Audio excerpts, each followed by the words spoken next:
January in northern Minnesota means one thing to folks like me: ice fishing season. My buddies from the warehouse where I load trucks had been talking about Lake Winnebagoshish for weeks, planning a group trip that kept getting postponed. But that Saturday morning, after my divorce papers finally came through, 10 years of marriage reduced to a manila envelope, I decided I needed to go alone. 34 felt ancient that day, watching my breath fog up the windshield of my Ford F-150 as I pulled into the empty parking area near the public access point around 6 in the morning. The lake stretched out like a white desert, perfectly still, the kind of silence that makes your ears ring. I had been ice fishing since my father first took me out when I was 7 years old, so I knew what I was doing. At least, I thought I did. The forecast had promised clear skies and temperatures hovering around 15 degrees, cold, but manageable for a full day on the ice. I hauled my portable shanty, my auger, and my bucket of gear about 300 yards out from shore, past the clusters of permanent fish houses that dotted the area closer to land. I wanted solitude, needed it really, and the spot I chose sat isolated near a point where the walleye liked to congregate in the deeper water. By 7:30, I had drilled my holes, set up my shelter, and dropped my first line. The ice beneath my feet felt solid, maybe 10 inches thick based on the shavings from the auger. I remember thinking how therapeutic it was out there, just me and the cold and the rhythmic bobbing of my rod tip. No lawyers, no arguments about who gets the house, no watching my wife, ex-wife now, pack her things into boxes. Just ice, water, and fish.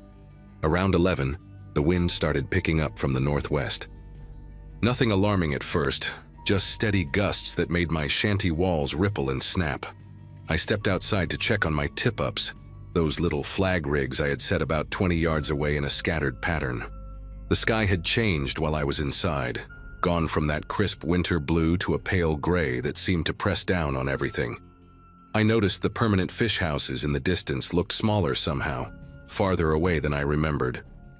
Chalked it up to the flat light playing tricks, the way everything on a frozen lake can look distorted when the clouds roll in.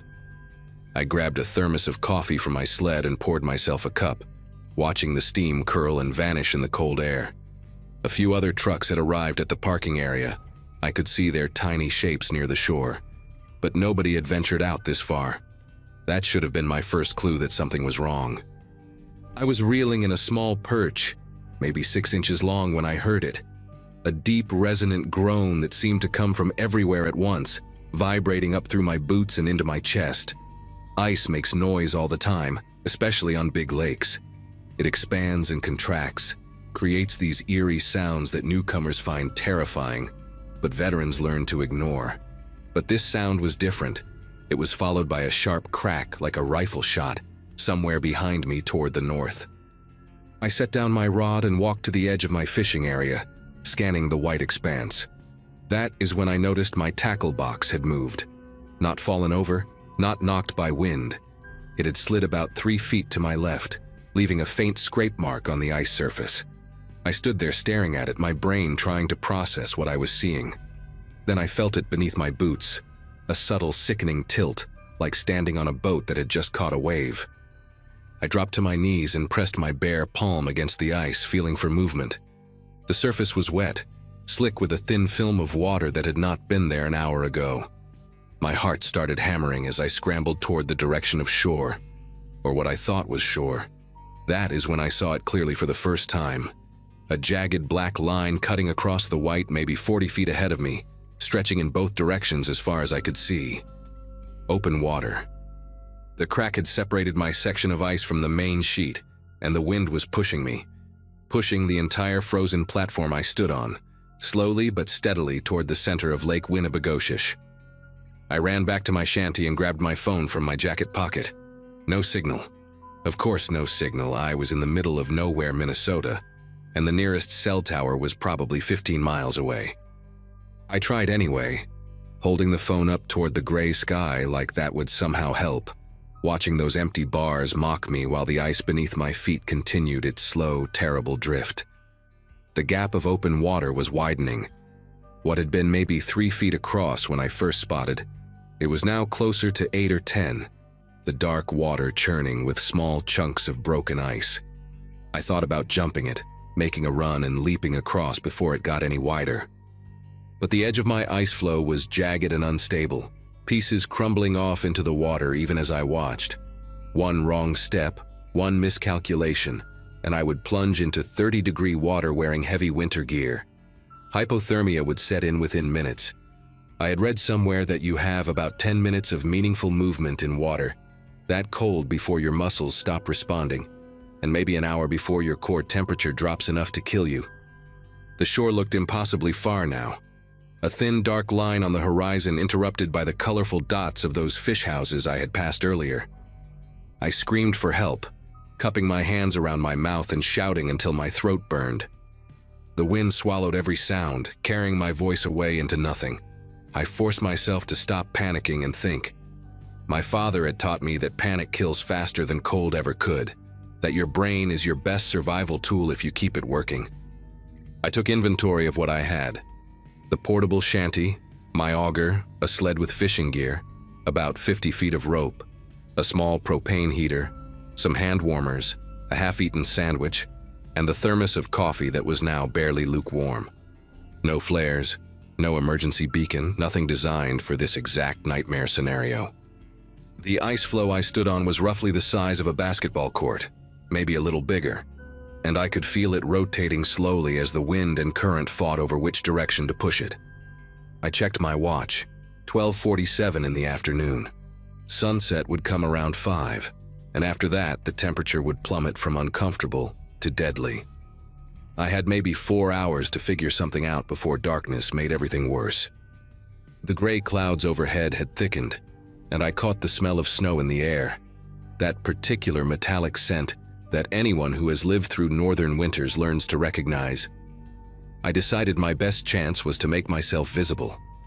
I collapsed the shanty and spread the bright orange fabric flat on the ice, weighing down the corners with my tackle box, the auger, and chunks of ice I stomped loose from the edge. From the air, it might look like a distress signal. From shore, if anyone was watching through binoculars, they might notice something wrong. I kept checking my phone obsessively, walking to different spots on the floe hoping to catch a single bar of signal, but the screen stayed empty. The water gap between me and the main ice sheet was now at least 30 feet wide, a river of black that seemed to pulse with malevolent energy. I could see that the ice I stood on was not uniform.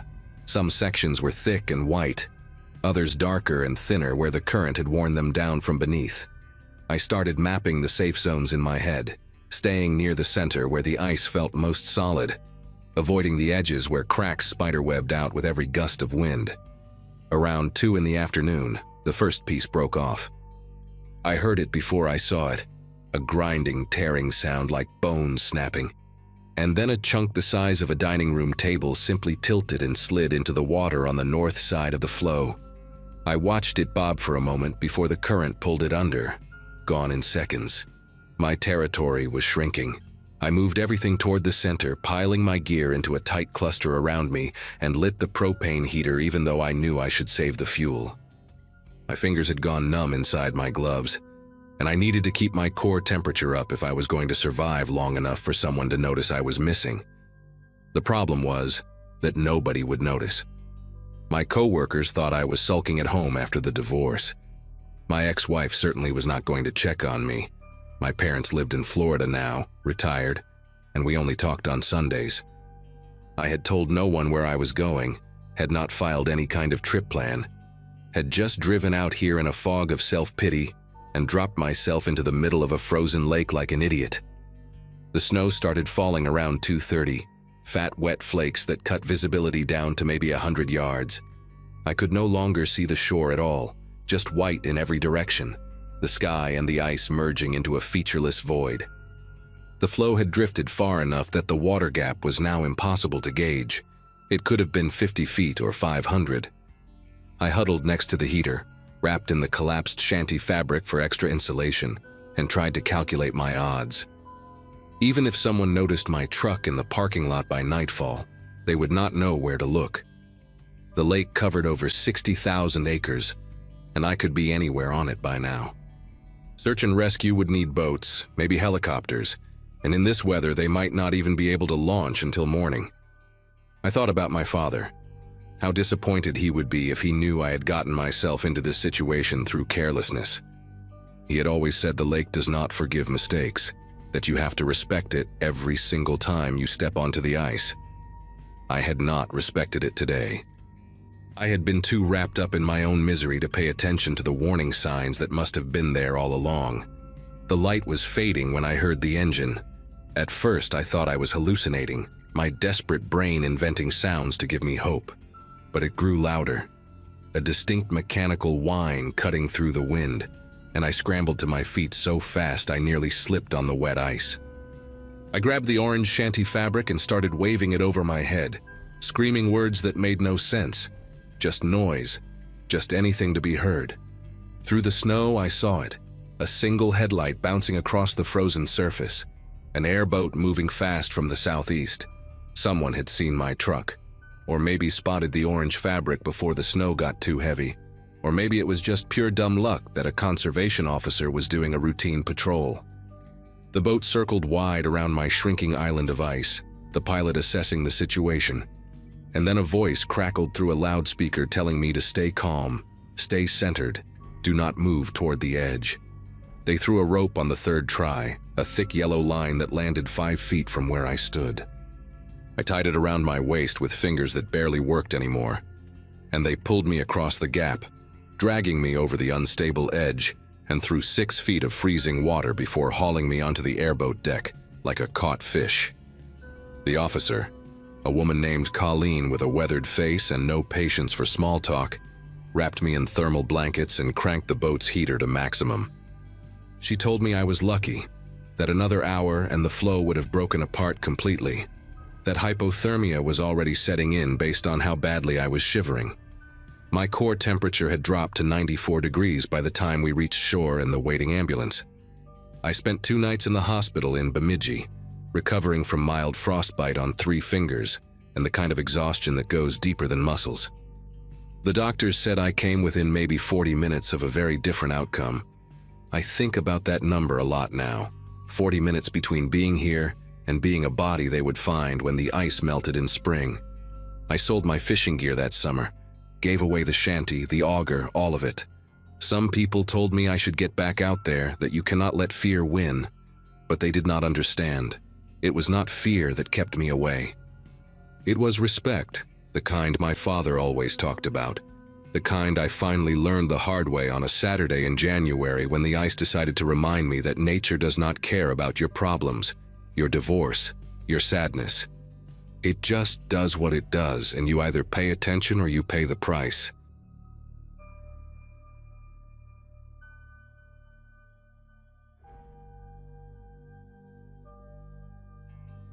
Anyone who has lived through a real blizzard knows the silence that comes with it.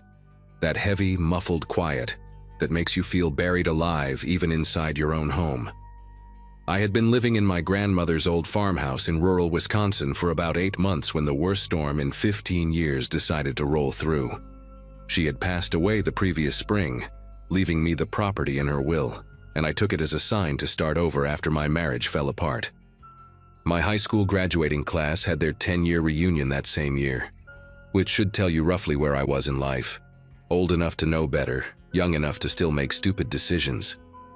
The house sat at the end of a 2-mile private road, surrounded by nothing but frozen cornfields and dense pine forest. My nearest neighbor, an elderly farmer named Walt Hubbard, lived so far away that I could scream at the top of my lungs and nobody would ever hear me. That thought had never bothered me before. The isolation was the whole point. I wanted to disappear for a while, to figure out who I was without a husband defining my every move. But when the National Weather Service issued a severe blizzard warning that Monday morning, predicting up to 3 feet of snow and dangerous wind chills, I started to feel the weight of just how alone I really was. I spent that morning making sure I was prepared for the worst. The pantry was stocked with canned goods, pasta, rice, and enough bottled water to last a month. I had filled the bathtub as a backup water supply, a trick my grandmother taught me when I was a girl visiting her during winter breaks. The wood stove in the living room was my primary heat source, and I had been splitting and stacking firewood since October. so I knew I could stay warm even if the power went out for a week. By early afternoon, the sky had turned that sickly greenish-gray color that always precedes something bad, and the first flakes started drifting down around 2. Within 3 hours, I could barely see the old tool shed that stood about 40 yards from the back of the house. Just a dark smudge in a world that had gone completely white. The wind picked up around 5, howling through the gaps in the window frames, making the whole house shudder like it was trying to shake itself apart.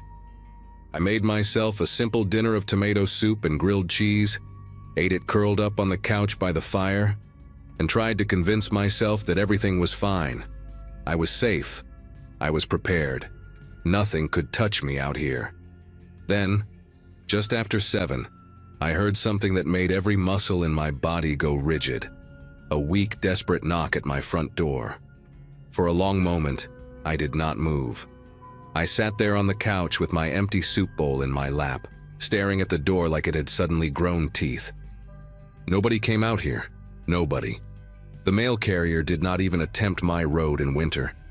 I had a P.O. box in town for that reason.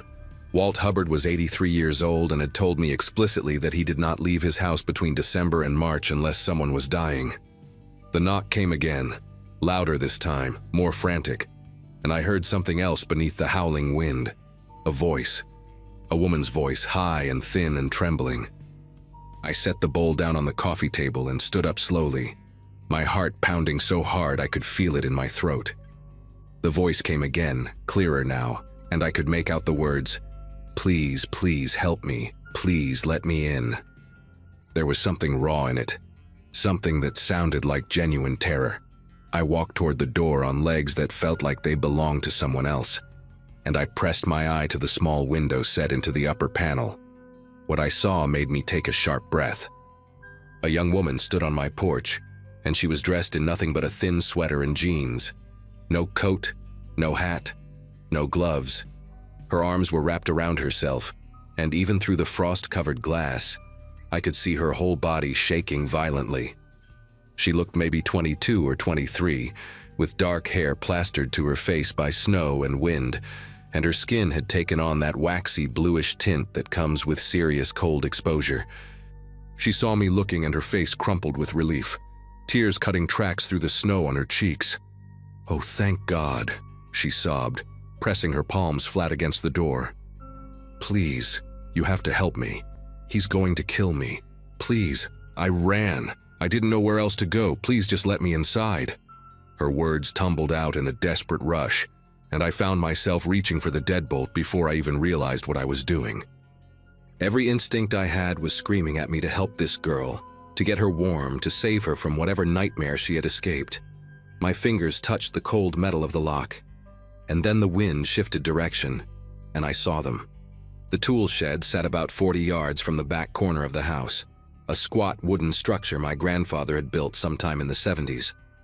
For most of the evening, it had been nothing but a gray blur in the storm. But when the wind changed, pushing the snow sideways instead of straight down, I got a clear view of the yard for maybe 3 or 4 seconds. That was enough. 2 figures stood behind the shed, partially hidden by its bulk, and they were watching the house.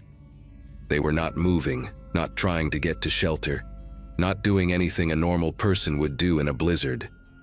They were just standing there in the dark, still as statues, their attention fixed on the porch where the young woman was begging me to open the door. I could not make out their faces.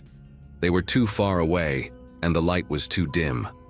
But I could see their silhouettes clearly against the white snow. Both of them were large, broad-shouldered, wearing dark winter clothing. One of them was holding something long and thin in his right hand.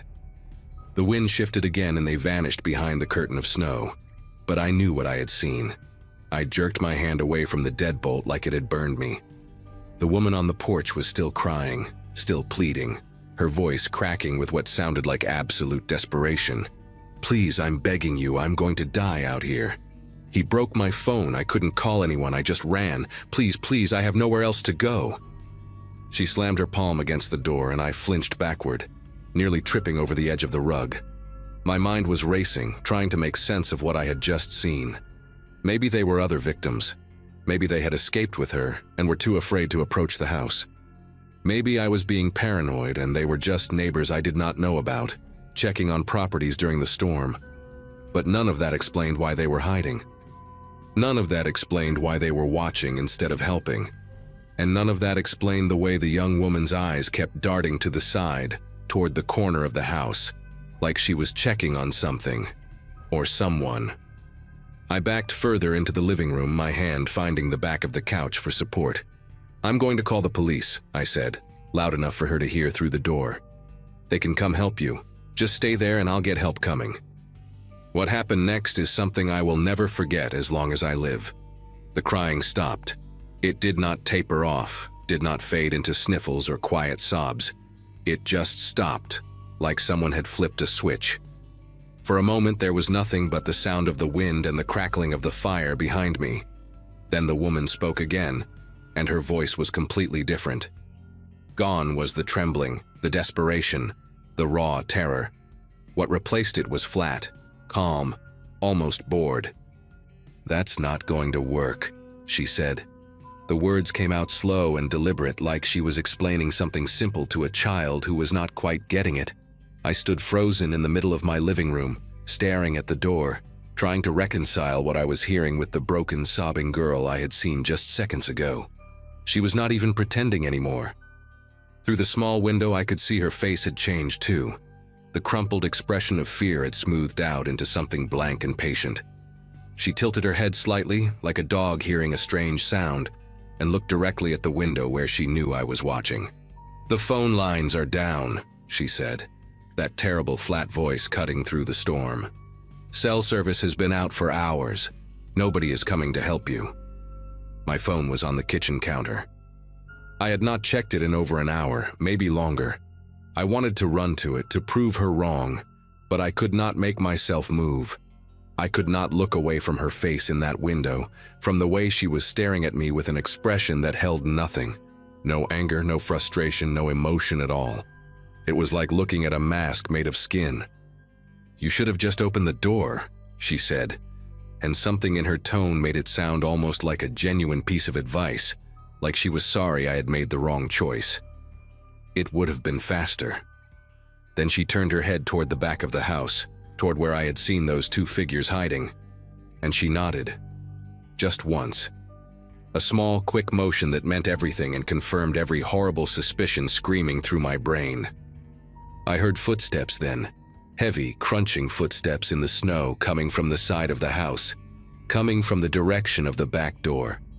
I finally broke free of whatever paralysis had gripped me and ran for the kitchen, praying that I had remembered to lock the back entrance, praying that the deadbolt would hold, praying that this was all some horrible nightmare I would wake up from any second now. The back door was locked.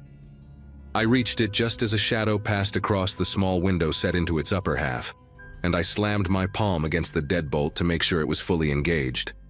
It was an old door, solid oak that my grandfather had hung himself decades ago, but the frame around it was original to the house, over 100 years old, and not nearly as sturdy as I would have liked.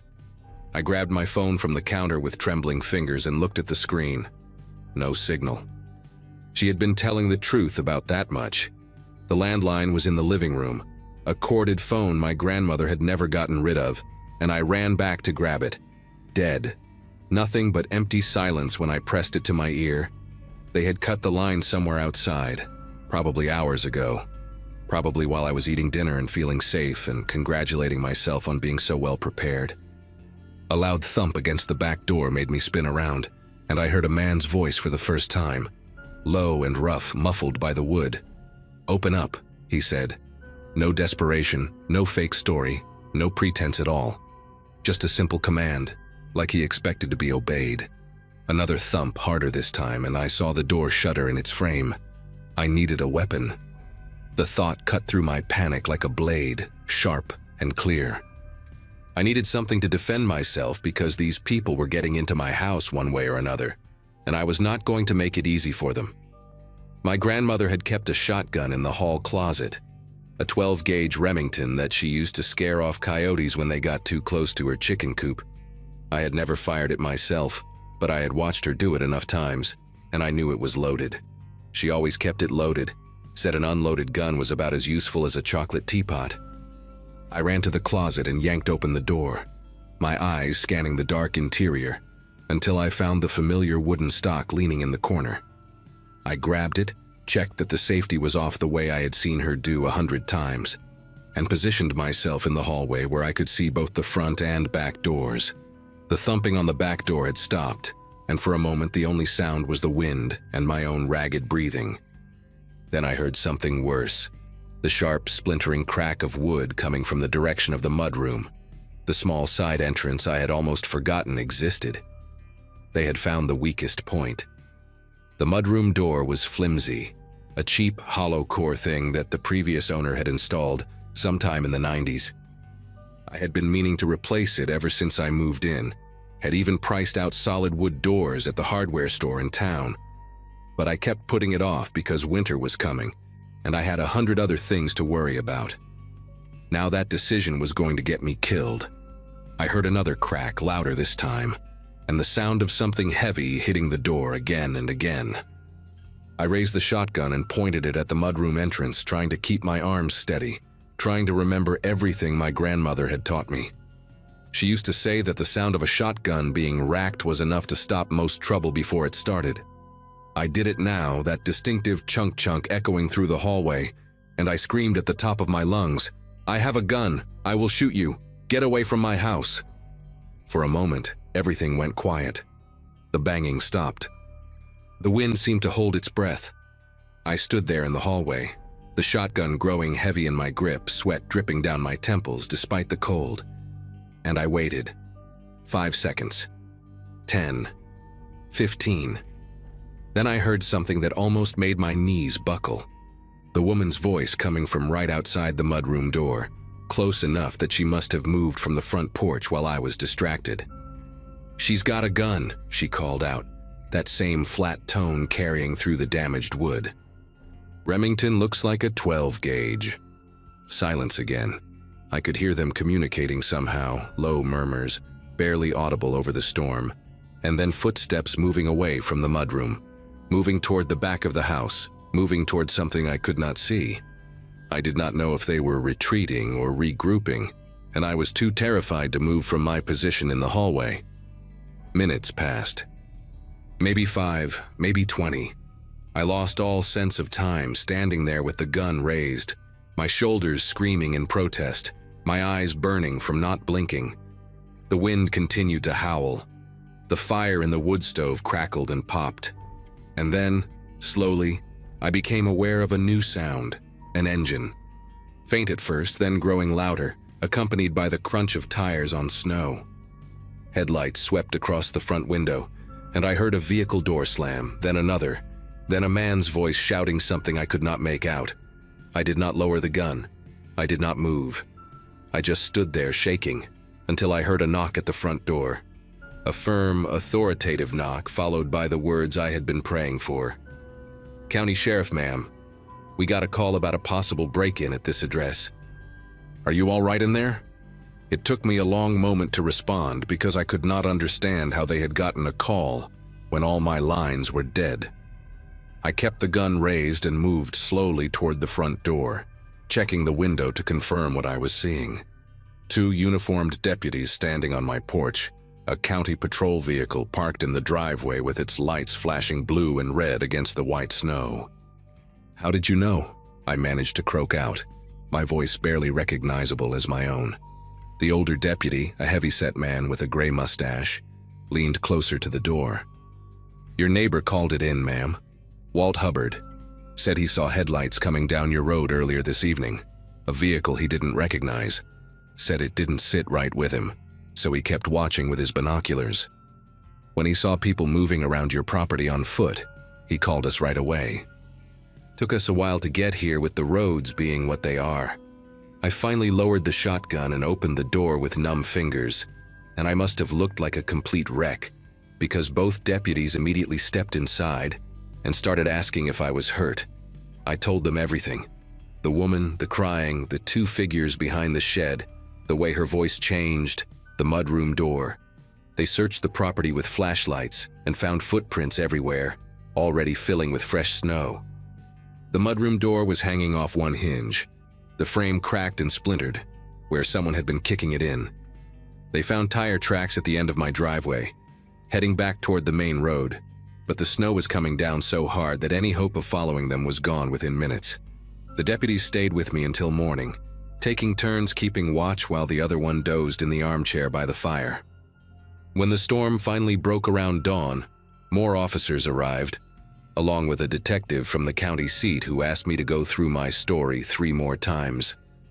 They never caught the people who tried to break into my house that night. The detective told me later that this kind of thing, using a young woman as bait to get homeowners to open their doors, had been reported in a few other rural areas over the past year, always during severe weather, always targeting isolated properties. He said I was lucky. He said most people would have opened that door without thinking twice. I sold my grandmother's house 6 weeks later and moved back to the city, to an apartment building with a doorman and security cameras and neighbors on every side. Some nights I still dream about that woman's face in the window, the way it changed from desperate to empty in the span of a single breath.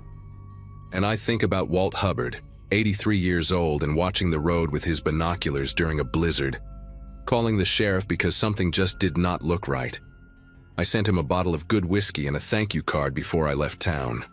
I do not know if he understood that he saved my life that night, but I will never forget it. I will never forget any of it.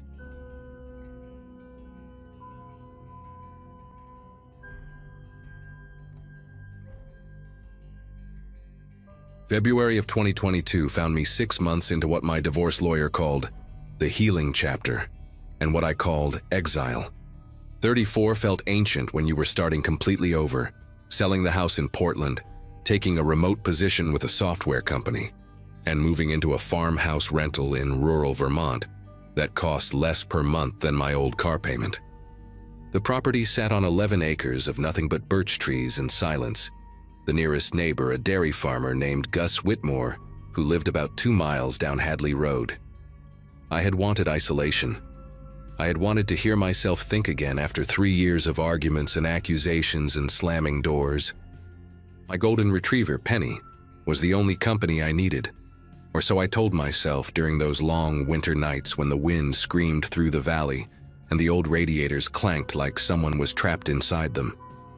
I had grown used to the sounds of that house, the way the floorboards groaned when the temperature dropped, the way ice would crack and pop against the windows like knuckles tapping glass. I thought I understood that place. I thought I knew every noise it could make. Wednesday started like any other day that week. Gray sky, coffee that never got hot enough, and a work call at 9 where my camera stayed off because I had not brushed my hair in 2 days. The weather report mentioned a storm rolling in from Canada. Nothing unusual for February in that part of the country, so I made sure I had enough firewood stacked on the porch and checked that the generator had fuel. By noon, the snow had started falling in thick curtains that erased the tree line within an hour. I remember standing at the kitchen window with Penny pressed against my leg, watching the world outside turn white and formless, feeling that particular kind of peace that comes from knowing you cannot go anywhere and no one can reach you. Around 3 in the afternoon, the power went out with a soft click, and the house settled into that heavy silence that always follows when the electrical hum disappears. I lit candles, started a fire in the wood stove, and felt almost grateful for the excuse to unplug completely. Then my phone buzzed with an emergency alert, and that fragile sense of peace shattered like ice under a boot heel. The message was brief and clinical in that way government warnings always are. An inmate had escaped during a transport accident on Route 12, approximately 9 miles from my location. The man's name was Carl Eugene Vickers, 41 years old, serving 18 years for aggravated assault and armed robbery. He was considered dangerous, possibly armed, last seen heading northwest into the Green Mountain National Forest, which meant he was heading directly toward the stretch of wilderness that bordered my property. Residents were advised to lock all doors and windows, report any suspicious activity, and avoid going outside until further notice. I read the alert 3 times, standing in my dim kitchen with the wood stove crackling behind me and the snow piling against the windows. 9 miles was not that far. In good weather, someone determined could cover that distance in a few hours. But in a whiteout blizzard with temperatures dropping below zero, surely no one could survive long enough to make it this far. That is what I told myself as I double-checked the deadbolt on the front door and wedged a chair under the handle of the back door that led to the mudroom. Surely the cold would stop him before anything else could. I tried to keep busy as the afternoon bled into evening. I fed Penny, heated soup on the wood stove, and read by candlelight while the storm howled outside like something wounded and furious. Every few minutes I would check my phone for updates, but the signal was weak and getting weaker, the screen showing one flickering bar that disappeared entirely by 6. The isolation that had felt like freedom that morning now pressed against me from all sides, heavy and suffocating. I found myself listening to the house in a way I never had before, cataloging each creak and groan, trying to separate the familiar sounds from anything that might be new. The wind threw snow against the north-facing windows in waves, and sometimes I could swear I heard footsteps on the porch beneath that noise, a rhythmic crunching that would start and start again.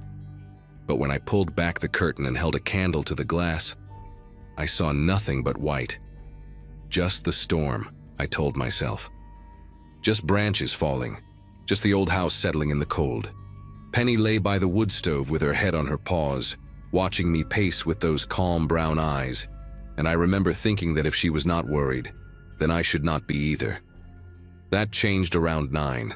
I had just added another log to the fire and was settling into the armchair with a blanket when Penny lifted her head suddenly, ears pricked forward, body going rigid in that way dogs do when they hear something humans cannot. She stared at the floor. Not at the door or the windows, but at the floor, specifically at the old heating vent near the baseboard where the previous owners had installed some kind of grated cover. A low growl started in her throat, so quiet at first that I thought I was imagining it, then building into something I had never heard from her before. Penny was the gentlest dog I had ever owned, the kind who greeted strangers with a wagging tail, and had never shown aggression toward anything except the vacuum cleaner. But now she was growling at that vent with her lips pulled back from her teeth, hackles raised along her spine like a ridge of dark fur. I sat frozen in the chair, watching her, my heart suddenly pounding so hard I could feel it in my temples. She would not look away from that vent. And then, beneath the sound of the wind and the crackling fire, I heard it too. A scraping noise, faint but unmistakable, coming from somewhere below the house. The farmhouse had a basement that I never used. The previous tenant had warned me about it when I signed the lease, said the stairs were rotted and the space was prone to flooding in the spring. I had gone down there exactly once in those first weeks after moving in, and found nothing but crumbling stone walls, a dirt floor, and the kind of darkness that seemed to swallow my flashlight beam whole. There were 2 ways in, an interior door in the hallway that I kept padlocked from my side, and a set of exterior cellar doors on the east side of the house that opened outward from ground level. Those cellar doors had a heavy iron latch on the inside, plus a security grate that the landlord had installed years ago after a break-in at another property he owned.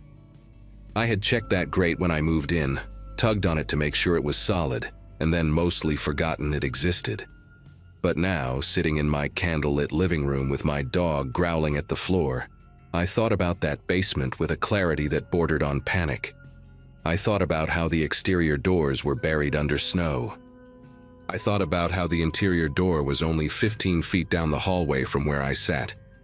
And I thought about the sound I had just heard. That scraping, like something being dragged across stone. I did not sleep that night.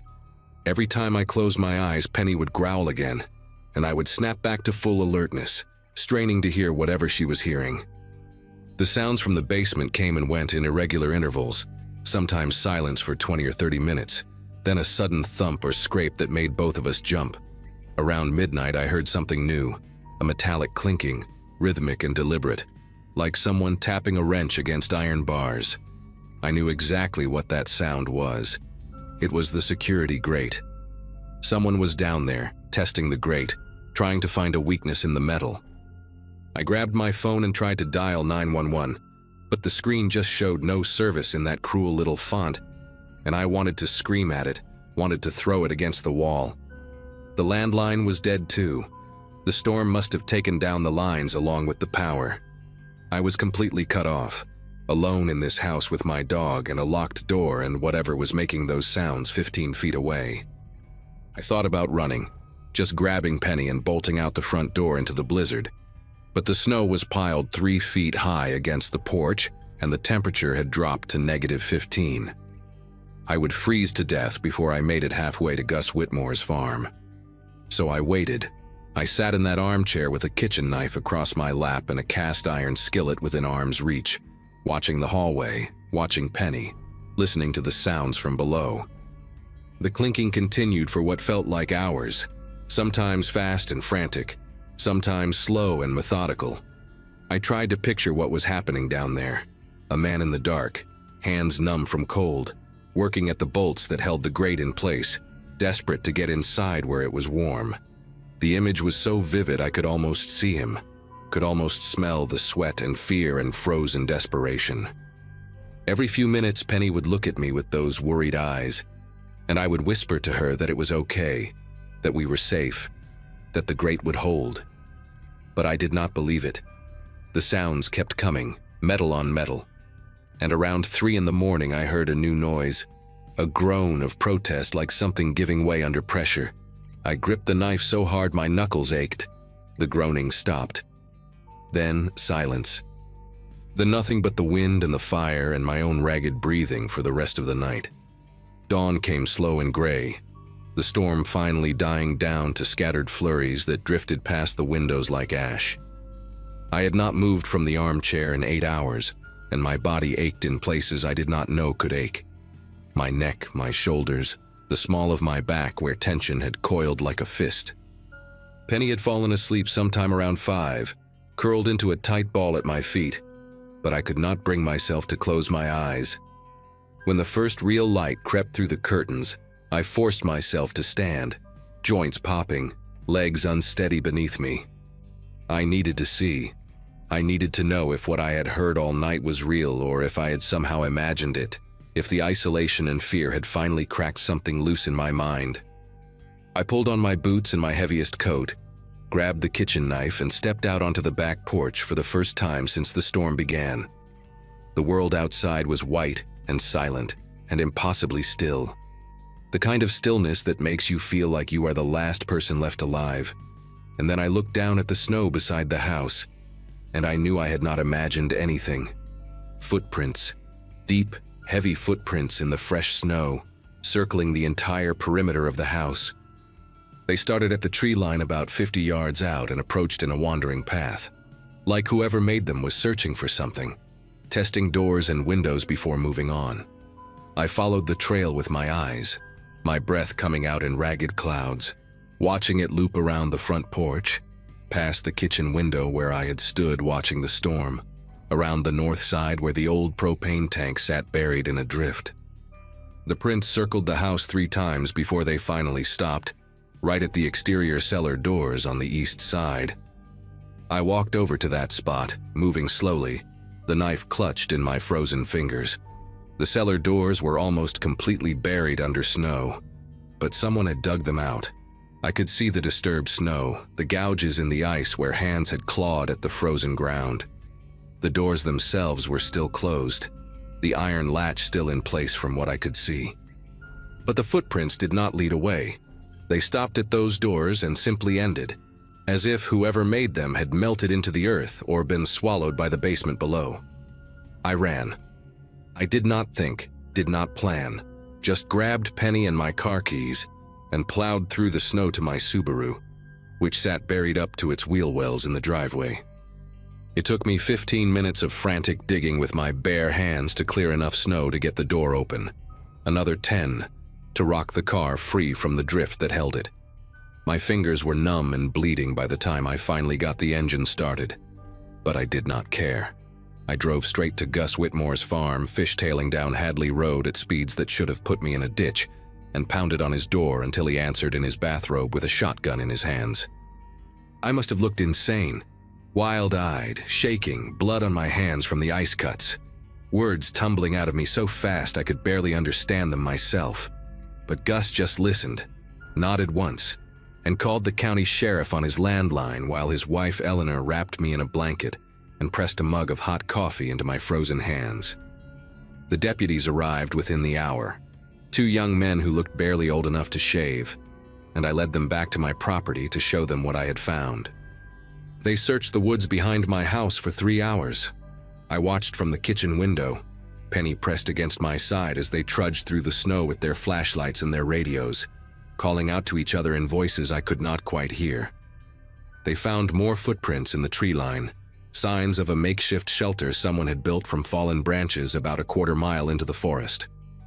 They found a torn piece of orange fabric caught on a bramble, the same orange as a prison jumpsuit, but they never checked under the house. I told them about the sounds, about the security grate, about the footprints that ended at the cellar doors and never came back out.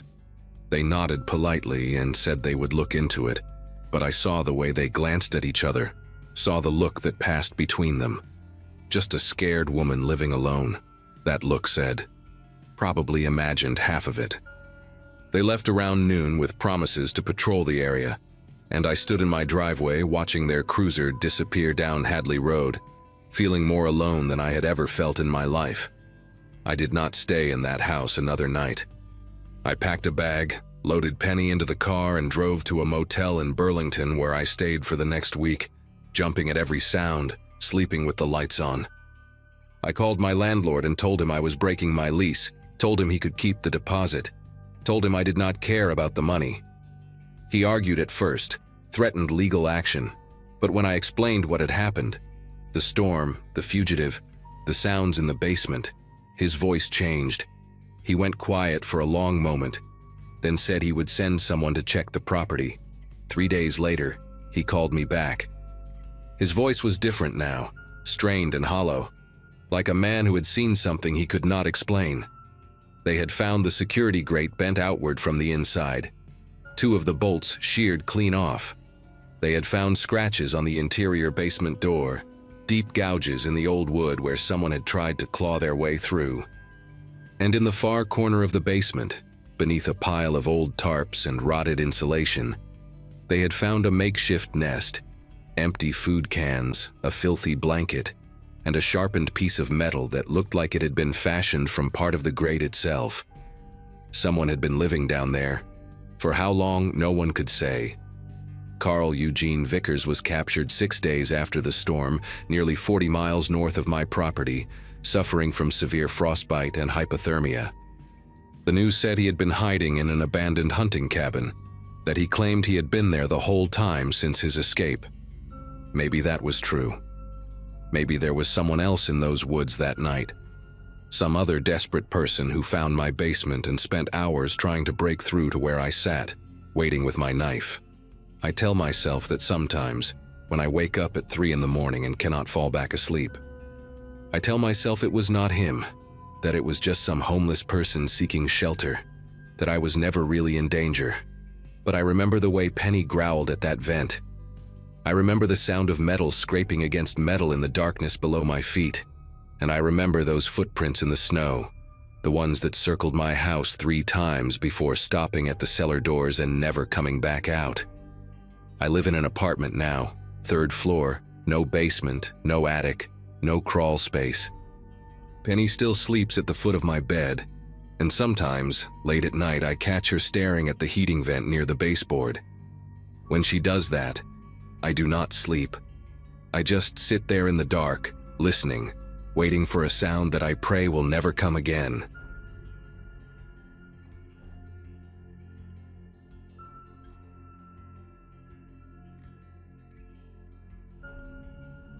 Ice storms in the Pacific Northwest are rare, which is exactly why nobody was prepared when one hit our region in early 2024. My neighborhood in a small town outside Seattle basically shut down overnight. Schools closed, businesses locked up, and by the second day, the power grid had collapsed across 3 counties. At 26, still finishing up my nursing degree while working part-time at a veterinary clinic, I thought I had a decent handle on emergencies. My apartment complex sits at the end of Birchwood Lane, right next to a small cluster of older houses that have been there since the 70s. One of those houses belonged to Howard Freely, an 83-year-old widower who had lived alone since his wife passed 6 years ago. Howard and I had developed a friendly routine over the 2 years since I moved in. I would shovel his walkway in winter. He would leave bags of homegrown tomatoes on my doorstep in summer. He was sharp, funny, and always had a story about his days working as an electrician for the county. When I called his landline that Thursday morning and got no answer, I figured the phone lines were down like everything else. By noon, the temperature had dropped to 19 degrees and the ice kept coming. I bundled up in 3 layers, grabbed my flashlight and a thermos of hot coffee, and made my way across the frozen yard to Howard's place. The walk that usually took 2 minutes became a 10-minute shuffle across what felt like a skating rink. His house looked dark, obviously, like every other building on the block, but something about the stillness bothered me. No smoke from the chimney, no movement behind the frost-covered windows. I knocked on the front door and waited, my breath forming thick clouds in the frigid air. Nothing.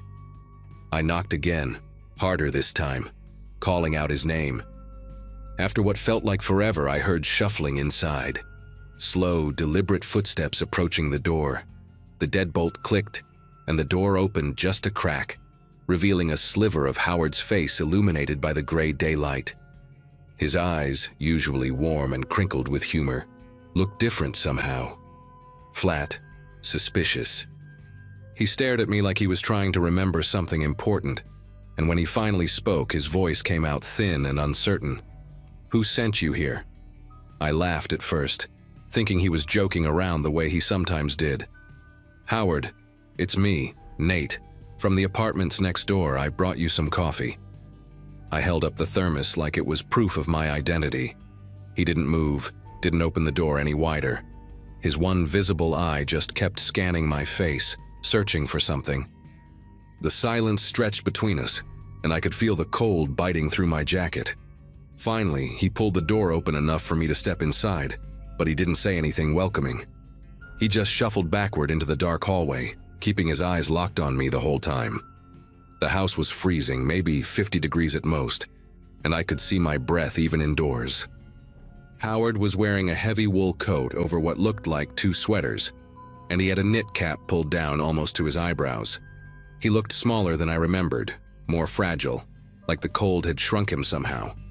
I asked if he was okay, if he had enough food and water, and he just nodded slowly without really answering.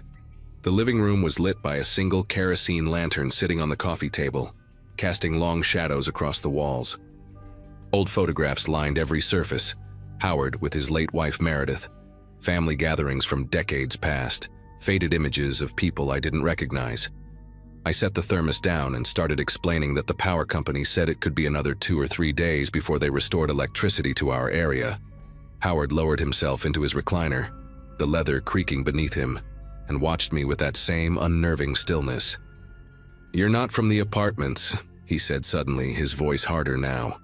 "I know the boy from the apartments. Young kid, glasses, drives a blue truck."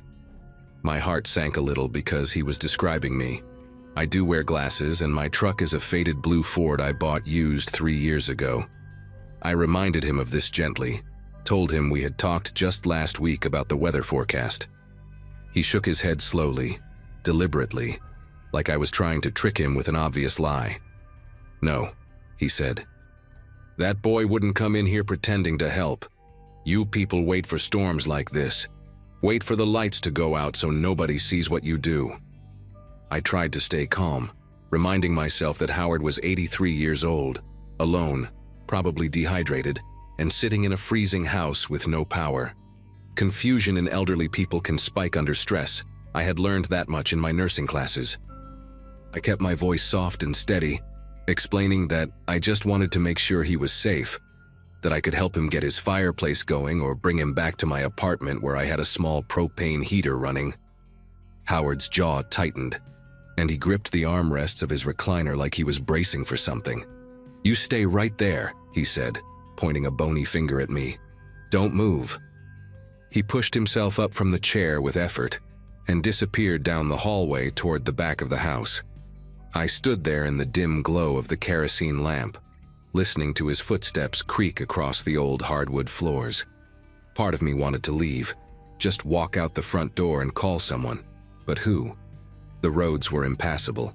Cell service was barely functioning, and the nearest police station was 12 miles away through solid ice.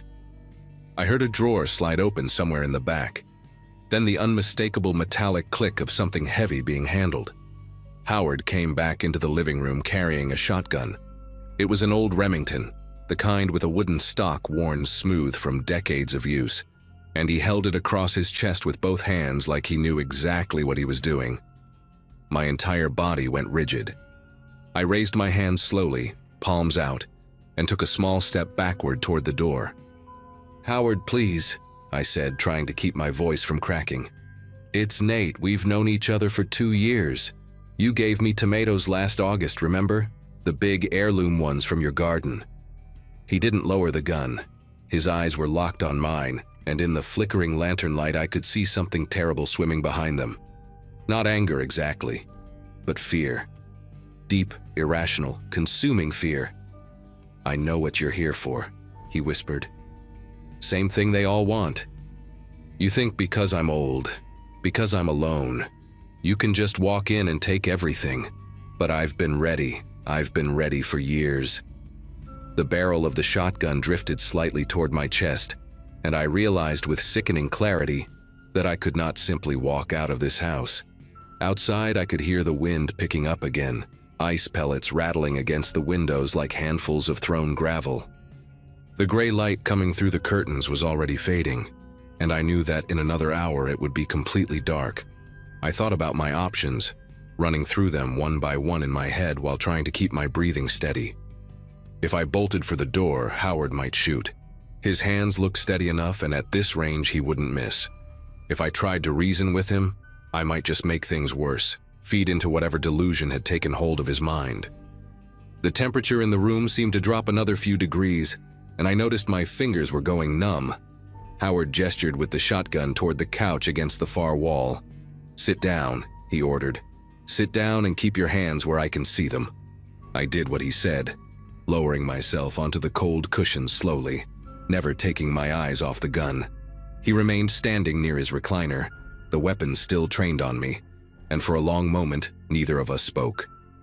The kerosene lamp flickered, sending shadows dancing across his weathered face, and I tried desperately to find some trace of the Howard I knew, the man who had helped me jumpstart my truck last winter, who had told me stories about building his house with his own hands back in 1978. "Howard," I said carefully, keeping my voice as gentle as I could manage, "when did you last eat something? When did you last drink water?" He blinked at me, and for just a second I saw confusion flicker across his features. Not the paranoid suspicion, but genuine uncertainty. "I had coffee this morning," he said, though his voice wavered like he wasn't entirely sure. "Meredith made it before she left for the store." My chest tightened at that. Meredith had been dead for 6 years. I didn't correct him, didn't want to risk triggering something worse, but now I understood what I was dealing with more clearly. Dehydration, hypothermia, isolation. Any one of those could cause cognitive decline in someone his age, but all three together could create a perfect storm of confusion and paranoia. The Howard standing in front of me with a loaded shotgun wasn't evil or dangerous by nature. He was terrified, lost in some fractured version of reality where his dead wife was still alive, and strangers were coming to rob him in the dark. But understanding that didn't make the gun any less real, didn't make my situation any less desperate. I needed to keep him talking, keep him calm, and somehow find a way to either get that weapon away from him or get myself out of this house before something irreversible happened. I decided to try a different approach. Instead of insisting on who I was, I would step into his world, try to meet him where his mind had taken him. "You're right to be careful," I said slowly, keeping my hands visible on my knees. "There are bad people out there, people who take advantage of situations like this." Howard's grip on the shotgun loosened just a fraction, and he tilted his head slightly, listening. "But I'm not one of them. I'm just a neighbor who was worried about you. Meredith would want someone checking in on you, wouldn't she?" At the mention of his wife's name, something shifted in his expression. The hardness around his eyes softened, and for a moment he looked almost lost, like a child trying to remember something important. "Meredith worries too much," he muttered, more to himself than to me. "Always telling me to be careful, to lock the doors, to keep the gun loaded." He lowered the barrel slightly, pointing it more toward the floor than at my chest. I felt a tiny spark of hope flicker in my gut. The kerosene lamp sputtered, the flame dancing wildly before settling again, and in that wavering light I saw tears forming in the corners of Howard's eyes. "She hasn't come back yet," he said, his voice cracking. "She went to the store hours ago. The roads must be bad." I swallowed hard, trying to figure out how to navigate this moment without shattering his fragile state. Part of me wanted to tell him the truth, that Meredith was gone, that she had been gone for years, that he was living in a memory that no longer existed. But I knew that could break him completely, could send him spiraling into something even more dangerous. So instead, I nodded gently and said, "The roads are really bad, Howard. She's probably waiting it out somewhere safe. She'll be back when the storm passes." He seemed to accept this, his shoulders dropping slightly as some of the tension left his body. But he didn't put the gun down. He shuffled over to the window, pulling back the frost-covered curtain with one hand while keeping the Remington clutched in the other. Outside, the world had become a solid sheet of white and gray, ice coating every surface, the sky heavy with clouds that promised more to come. "I don't like this," he whispered. "I don't like any of this." Neither did I. My phone was in my pocket, but I had checked it before coming over. 2% battery and no signal. Even if I could call for help, no one was coming through that ice. The next hour passed in a kind of surreal standoff. Howard wouldn't let me leave, but he also wouldn't put the gun down. He sat in his recliner with the Remington across his lap, watching me with that mixture of suspicion and confusion that had become his default expression. I stayed on the couch, my hands visible at all times, talking to him in slow, careful sentences about nothing in particular. The weather, the neighborhood, stories about the veterinary clinic where I worked. Sometimes he would respond, offering fragments of memories that jumped between decades without warning. One minute he was telling me about wiring a house in 1982, the next he was asking if I had seen his daughter lately. I didn't know Howard had a daughter. He had never mentioned her in the 2 years I'd known him. When I asked her name, he went quiet for a long time before whispering, "Lorraine," and something about the way he said it made me think they hadn't spoken in years. The darkness outside had become complete now, the windows nothing but black mirrors reflecting the dim glow of the kerosene lamp. The temperature inside the house had dropped into the low 40s, and I could see my breath with every exhale. I asked Howard if I could light a fire in the fireplace, and he shook his head sharply, saying that the chimney hadn't been cleaned and we would die from the smoke. Around 8 o'clock, Howard's energy seemed to collapse all at once. His eyelids grew heavy, his head began to droop, and the shotgun slipped sideways in his grip. I watched him carefully, barely breathing, waiting for the moment when I might be able to move. His chin touched his chest, and for a few seconds I thought he had fallen asleep completely. I shifted my weight forward on the couch, preparing to stand, to cross the room and gently take the weapon from his hands. But the moment I moved, his eyes snapped open with startling clarity, and the barrel swung back toward me. "Don't," he said, his voice suddenly sharp and lucid. "I know what you're doing. You're waiting for me to let my guard down." My heart hammered against my ribs as I eased back into the cushions, raising my hands again in surrender. "I'm not going anywhere, Howard, I promise." He stared at me for a long moment, that terrible fear swimming in his eyes again. And then his expression crumpled into something that looked almost like grief. "I'm so tired," he said, his voice breaking. "I'm so tired of being afraid all the time. I don't even remember what I'm supposed to be afraid of anymore." In that moment, I saw him clearly, not as a threat, but as a man whose mind was betraying him, who was trapped in a prison of confusion and terror that he couldn't escape. I made a decision then, one that could have gotten me killed but felt like the only right thing to do. I stood up slowly, keeping my movements deliberate and visible, and I walked toward him. Howard raised the shotgun, his finger hovering near the trigger. But I didn't stop. "What are you doing?" he demanded, his voice rising in panic. "Stay back." I kept walking, my heart pounding so hard I could feel it in my throat, until I was standing right in front of him, close enough that if he pulled the trigger, there would be nothing left of me. I looked into his eyes, those confused, frightened, exhausted eyes, and I said softly, "Howard, you're cold, you're tired. You haven't eaten in a long time. I'm going to sit down next to you now and we're going to figure this out together. I'm not here to hurt you. I'm not here to take anything. I'm just your neighbor, and I'm worried about you." For a long, terrible moment, he just stared at me, the barrel of the Remington pressed against my stomach. I could feel the cold metal through my jacket. Then something in his face shifted, like a cloud passing away from the sun, and he lowered the gun. It clattered to the floor between us, and Howard began to cry, deep, racking sobs that shook his entire body.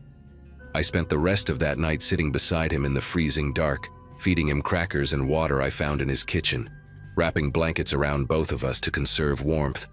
He drifted in and out of lucidity, sometimes calling me by my name, sometimes calling me names I didn't recognize, his brother maybe, or an old friend from decades past. By morning, the storm had finally broken. Pale sunlight streamed through the icy windows, and I heard the distant rumble of a plow working its way down the main road. I managed to get a weak signal on my phone and called for an ambulance. When the paramedics arrived, Howard was calm, almost peaceful, though he had no memory of holding me at gunpoint for hours.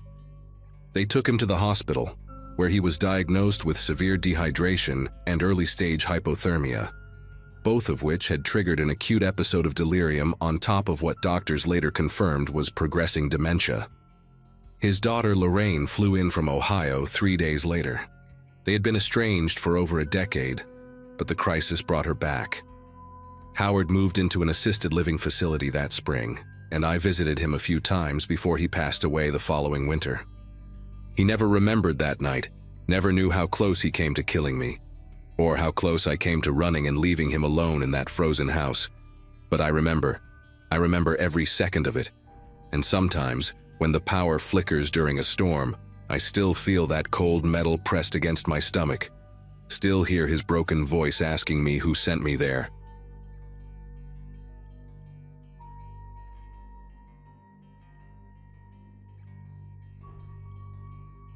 My wife Naomi and I had hiked Crescent Peak maybe 30 times since we moved to Colorado. We knew that trail, the way you know the hallway to your bathroom at night. Every route, every boulder, every switchback where the pines opened up to show the valley below. We had done it in spring when the wildflowers exploded across the meadows, in fall when the aspens turned the mountain into a wall of gold, and yes, in winter, when the snow transformed everything into this silent cathedral of white and gray. By 2024, after 6 years of marriage and countless weekends on that mountain, we considered ourselves experienced enough to handle a February hike. The forecast showed clear skies until evening, temperatures hovering around 20 degrees, wind minimal. We packed our usual winter gear, hand warmers, extra layers, emergency blankets, granola bars, and left our car at the familiar trailhead parking lot around 9 in the morning, expecting to reach the summit by noon and be back down before 3. For the first 2 hours, everything went exactly as planned. Naomi walked ahead of me like she always did, her red jacket a bright beacon against the snow, her breath puffing out in little clouds that caught the morning light. We talked about normal things, her sister's pregnancy, the leak in our basement that we kept putting off fixing, whether we should finally get a dog now that we had the yard for it. The trail was packed down from other hikers, easy to follow, and we passed a few people coming down who nodded and mentioned the views from the top were spectacular today. I remember feeling this deep contentment, this sense that life was exactly as it should be. Naomi turned around at one point and smiled at me, her cheeks pink from the cold, and I thought about how lucky I was that she actually enjoyed these hikes instead of just tolerating them for my sake. We stopped at our usual spot, a flat rock overlooking a frozen creek, to drink some water and share a protein bar. That was around 11:15, and the sky was still perfectly blue, not a single cloud in sight. The weather changed so fast that I still have trouble believing it actually happened that way. One moment we were walking through sunshine, the next the temperature dropped like someone had opened a freezer door, and this gray wall came rolling over the ridge above us. I have seen storms move in quickly before, but nothing like this. Within maybe 10 minutes, the sky went from clear to completely overcast, and the first flurries started falling. Light at first, almost pretty, the kind of snow you see in Christmas movies. Naomi laughed and stuck out her tongue to catch a flake, and I pulled out my phone to check if there was any updated weather alert. No signal, which was normal for that elevation, but the radar from that morning had shown nothing coming our way until after midnight. We decided to skip the summit and head back down, figuring we could outpace whatever was coming. That decision probably saved my life, though it almost cost me Naomi. By the time we reached the switchback where the trail curves around a massive granite outcrop, visibility had dropped to maybe 50 feet. The snow was no longer light and pretty. It was coming down sideways, driven by a wind that seemed to cut right through every layer I was wearing. I could barely keep my eyes open against it, and the trail ahead had disappeared under a fresh blanket of white. Naomi was still in front of me, but her red jacket had faded to a dim blur, and I had to shout for her to hear me over the wind. We stopped to put on our goggles and zip everything up tight, standing close together with our backs to the gust. I remember her face when she looked at me, not scared exactly, but serious in a way I rarely saw from her. She grabbed my hand and said we needed to stay close, no more than arm's length apart, and I nodded because I knew she was right. We started walking again, slower now, trying to follow what we thought was the trail. That was our first mistake. In a whiteout, what you think is the trail is just your brain trying to make sense of nothing. I do not know exactly when we got separated. That is the part that haunts me the most, that I cannot pinpoint the moment I lost her. We were holding hands, and then at some point we were not, and I assumed she had just moved slightly ahead like she always did. I kept walking, head down against the wind, following what I thought were her footprints in the snow. But fresh snow fills footprints in seconds during a storm like that, and I was probably following nothing, just depressions in the surface, shadows, my own desperate hope. I called her name, but the wind swallowed the sound before it could travel more than a few feet. I stopped and turned in a full circle, shouting Naomi over and over, and all I saw was white in every direction. No red jacket, no movement, no response. Just this endless, swirling, suffocating white that seemed to press in from all sides. I pulled out my phone with shaking fingers. Still no signal, battery at 62%, and the cold was draining it fast. I had maybe a few hours before it died completely. The rational part of my brain told me to stay put. Every survival guide, every article I had ever read about getting lost in the wilderness said the same thing. Do not move. Stay where you are. Let rescuers find you. But Naomi was out there somewhere, possibly walking in the wrong direction, possibly hurt, and the thought of just standing still while she disappeared into that storm was unbearable. I made a decision that I will second guess for the rest of my life. I decided to retrace my steps and find her. The problem was, I had no idea which direction my steps had come from. Everything looked identical. I picked a direction that felt right, that seemed to slope downward the way the trail should, and I started walking. Every few seconds I would stop and shout her name, listening for any response, hearing nothing but wind. I walked for what felt like 20 minutes, maybe 30, and slowly I began to realize that the terrain around me did not match anything I remembered from the trail. The trees were different, thicker, older, with branches that hung low and heavy with snow. There were no trail markers, no boot prints, no sign that any human had ever walked through here before. And then I stumbled into the clearing, and everything got worse. At first I thought I had found a road, some kind of access path that might lead me back to civilization. The ground was flat and wide, cutting through the forest in a straight line, and I felt a surge of hope so intense that I almost cried. But as I walked further, I realized it was not a road at all. It was a logging track, one of those routes they carve through the forest to drag out felled trees. And it was surrounded by destruction.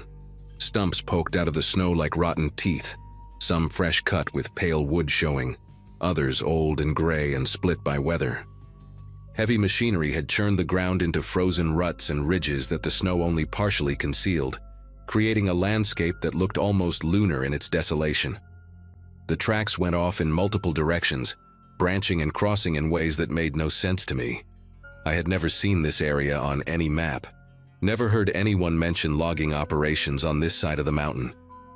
I was somewhere I was not supposed to be, somewhere that did not match the terrain I had memorized over 6 years of hiking. I tried to orient myself using what little I could see.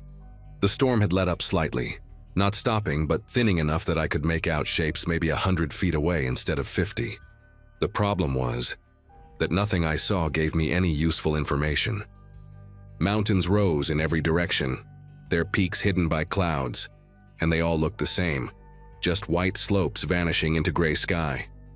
I pulled out my phone again, desperate for even one bar of signal. But there was nothing. The battery had dropped to 41%. I thought about Naomi, about how she must be looking for me too, probably making the same mistakes I was making, wandering further and further from where we had separated. If she went back to the car and called for help, they would search the trail, the route we always took. They would not think to look over here, in this unmarked section of forest that probably did not even have a name. And even if they did search here eventually, it would not be until tomorrow at the earliest, and tonight the temperature was supposed to drop to 15 below zero. I knew the math. I knew what that meant. Hypothermia would set in within hours of sunset if I could not find shelter or find my way back. I made myself stop and think, really think, instead of just reacting. Panic was the enemy now, not just the cold. I remembered something my father told me once when I was a kid, and we got turned around during a hunting trip in Wyoming. Water flows downhill, and people build things near water. If I could find a stream or creek, I could follow it down the mountain, and eventually it would lead me somewhere. The logging operation had to have an access road, a way for trucks to get in and out, and that road would connect to a real highway eventually. I closed my eyes and listened past the wind, trying to hear anything that sounded like moving water. Nothing. The world was silent except for the hiss of snow and the creak of frozen branches. I picked the logging track that seemed to head most consistently downhill and started walking, counting my steps to keep my mind focused on something other than the growing numbness in my toes. 100 steps, 200, 300. The track curved and split, and I chose the left fork because it kept going down.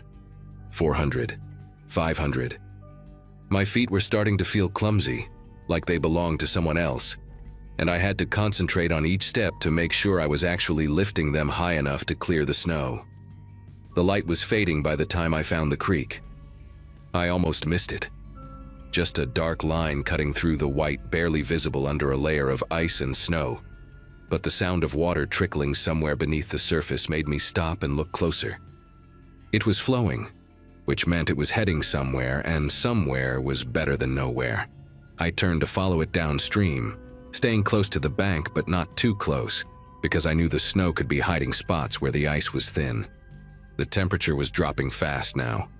I could feel it in the air, this sharp edge that had not been there an hour ago, and my breath was coming out in thick clouds that froze on my beard and the edges of my hood. I checked my phone one more time. 23%, still no signal. And I took a picture of the creek in the direction I was heading, thinking that if someone found my body, at least they would know which way I had gone. That was when it really hit me, the possibility that I might actually die out here. Not as an abstract concept, but as a real and immediate thing that could happen in the next few hours. I thought about Naomi, about whether she had made it back to the car, about whether she was warm and safe and calling for help, or whether she was out here too. Somewhere in this frozen maze, as lost and scared as I was. I followed that creek for what must have been 2 miles, though it felt like 20.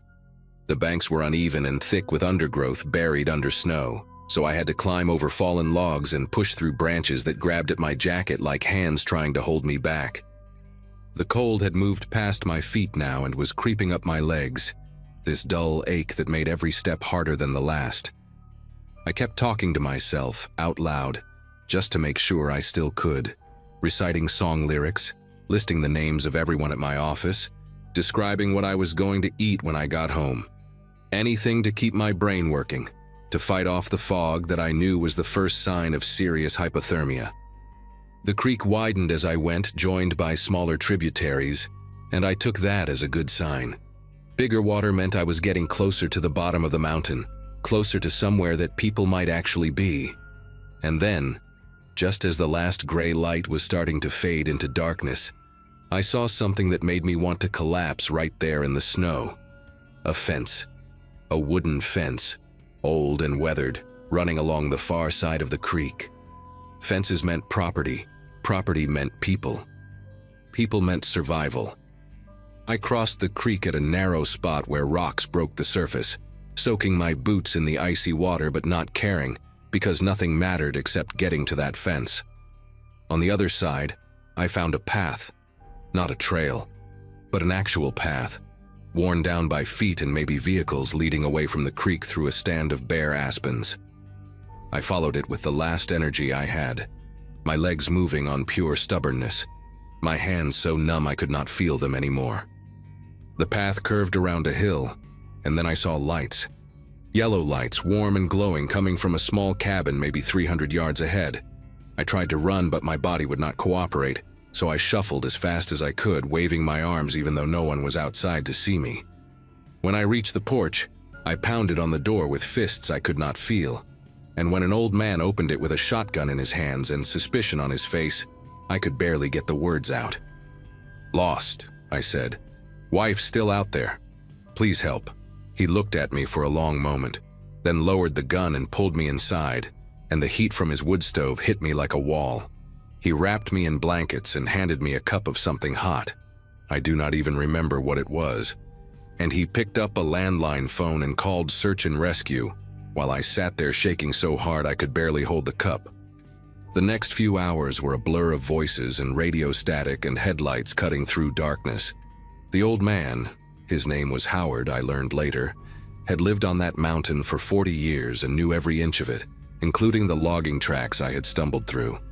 He told the rescue team exactly where I had come from based on my description, and they recalculated their search grid to include that area. I wanted to go with them, wanted to be out there looking for Naomi, but my core temperature was dangerously low and they would not let me leave the cabin. A paramedic stayed with me, monitoring my vitals, slowly warming me up with heated blankets and warm fluids. Every minute that passed felt like an hour. I kept thinking about the cold outside, about how the temperature had probably dropped below zero by now, about how Naomi was smaller than me and would lose heat faster. I prayed to a God I was not sure I believed in, making promises I knew I would keep if he just let her be okay. Around 9:30, the radio crackled with a transmission that made everyone in the room go quiet. They had found someone. Female. Red jacket. Conscious but hypothermic. They were bringing her down. Naomi had done everything right. When she realized we had gotten separated, she had stopped moving immediately and found shelter. A shallow depression beneath a rock overhang, barely big enough for her body, but enough to block the wind. She had wrapped herself in the emergency blanket from her pack, the one with the reflective silver coating, and she had stayed there for almost 5 hours, conserving energy, trusting that I would get help and send someone back for her. The rescue team found her because of that silver blanket. One of them caught a flash of reflected light from his headlamp and investigated. She had mild frostbite on 3 of her fingers and moderate hypothermia, but she was alive. They brought her to the cabin where I was waiting, and when I saw her walk through that door, pale, exhausted, her lips still slightly blue, I held her so tight that I thought I might never let go. We did not say anything for a long time. We did not need to. Howard stood in the corner of his kitchen, watching us with this quiet expression, and later he told me that in 40 years on that mountain, he had seen a lot of people get lost, and not all of them came back. We were lucky, he said. Stupid, but lucky. I could not argue with either part of that, We still hike, Naomi and I. We went back to Crescent Peak the following summer, stood at the spot where we got separated, and tried to figure out what had gone wrong. The answer was simple and humbling. We had overestimated our experience and underestimated the mountain. The storm that hit us was later classified as a microburst, a localized weather event that formed and dissipated within a few hours, too fast and too small for the regional forecast to catch. It was bad luck, pure and simple, the kind of thing that can happen to anyone no matter how prepared they think they are. But bad luck does not excuse bad decisions, and I made plenty of those once the storm hit. I should have stayed put when I lost Naomi. I should have trusted that she would do the smart thing, which she did, and that moving around blindly would only make everything worse.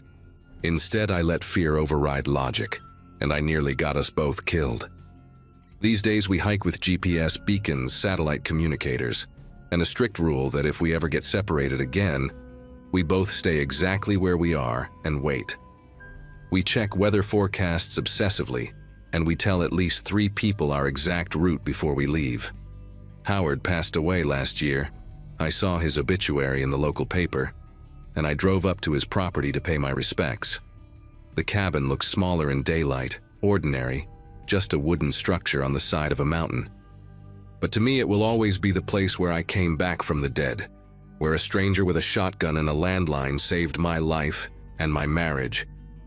I left a bottle of whiskey on his porch with a note that said thank you, though I knew no one was there to read it. Some debts you can never really repay. You just carry them with you and try to be worthy of the second chance you were given.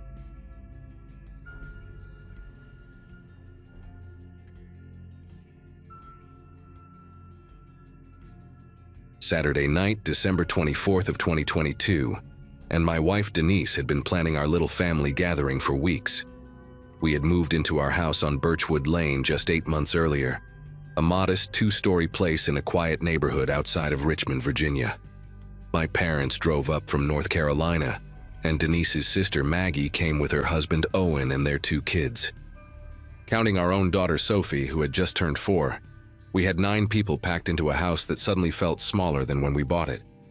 By 7 in the evening, the kitchen smelled like honey-glazed ham and my mother's famous sweet potato casserole. And Sophie was running circles around the Christmas tree with her cousins, their laughter bouncing off every wall. Having graduated college in 2008 during the recession, it took me 14 years to finally own a home where I could host a holiday dinner, and that night felt like proof that all the struggle had been worth something. The first knock came around 8:30, right when we were clearing the dinner plates and my father-in-law Owen was telling one of his long-winded stories about a fishing trip gone wrong. I remember pausing mid-step, a stack of dishes in my hands, thinking maybe one of the neighbors had stopped by to wish us happy holidays. We had met a few of them during the summer, mostly older couples who kept to themselves but seemed friendly enough. Denise caught my eye from across the dining room and shrugged, and I set the dishes on the counter before heading toward the front door. Our porch light was on, casting a yellow glow through the frosted glass panel beside the door, and I could see shapes standing there, more than one person, their silhouettes dark and still against the winter night. Something about the way they stood there, not moving, not talking among themselves, made me slow my pace before I reached the handle. I opened the door about halfway, keeping my body between the gap and the warmth of the house behind me. There were 4 of them standing on my porch, 3 men and 1 woman, none of them dressed for the weather. One of the men wore a thin denim jacket over a flannel shirt, and the woman had on a hoodie with the sleeves pushed up despite the temperature being in the low 30s. They ranged in age from maybe early 20s to somewhere around 50, and not one of them looked related to the others. The oldest man, a heavy-set guy with a patchy gray beard and deep-set eyes that caught the porch light in a way that made them look almost yellow, stepped forward and smiled at me. He said they were friends of Owen, that Owen had invited them to stop by for dessert, and he apologized for showing up unannounced. I turned my head back toward the dining room and called out to Owen, asking if he was expecting anyone, and Owen appeared in the hallway behind me with a confused look on his face, shaking his head slowly. When I turned back to the group, the story had already changed. The woman, who had stringy blonde hair and a nervous habit of picking at the skin around her fingernails, said they were actually friends of Maggie from her church group. I told her to hold on and went to get Maggie, who came to the door wiping her hands on a dish towel, and she stared at the four strangers with absolutely no recognition in her eyes. Maggie said she had never seen any of them before in her life, and that she did not belong to any church group. The youngest of the men, a skinny kid with acne scars and a shaved head, laughed awkwardly and said there must have been some kind of mix-up. Maybe they had the wrong house. But he did not move to leave, and neither did any of the others. They just stood there on my porch, breath fogging in the cold air, watching us with expressions that held something patient and calculating behind the surface politeness. The heavy-set man asked if they could at least come inside to warm up for a minute while they figured out where they were meant to be, and every instinct in my body screamed at me to say no. I told them I was sorry, but we were having a private family dinner, and that I could not let strangers into my home. The words came out firmer than I expected, and I saw something flicker behind the heavy-set man's eyes, a brief tightening around his mouth that disappeared as quickly as it came. He nodded slowly, almost theatrically, and said he understood completely, no hard feelings. Then he turned to the others and made a small gesture with his hand, just a slight movement of his fingers, and without another word the group stepped off my porch and began walking across the front yard. I watched them through the frosted glass as they reached the sidewalk, expecting them to head toward a car parked on the street, but instead they split up.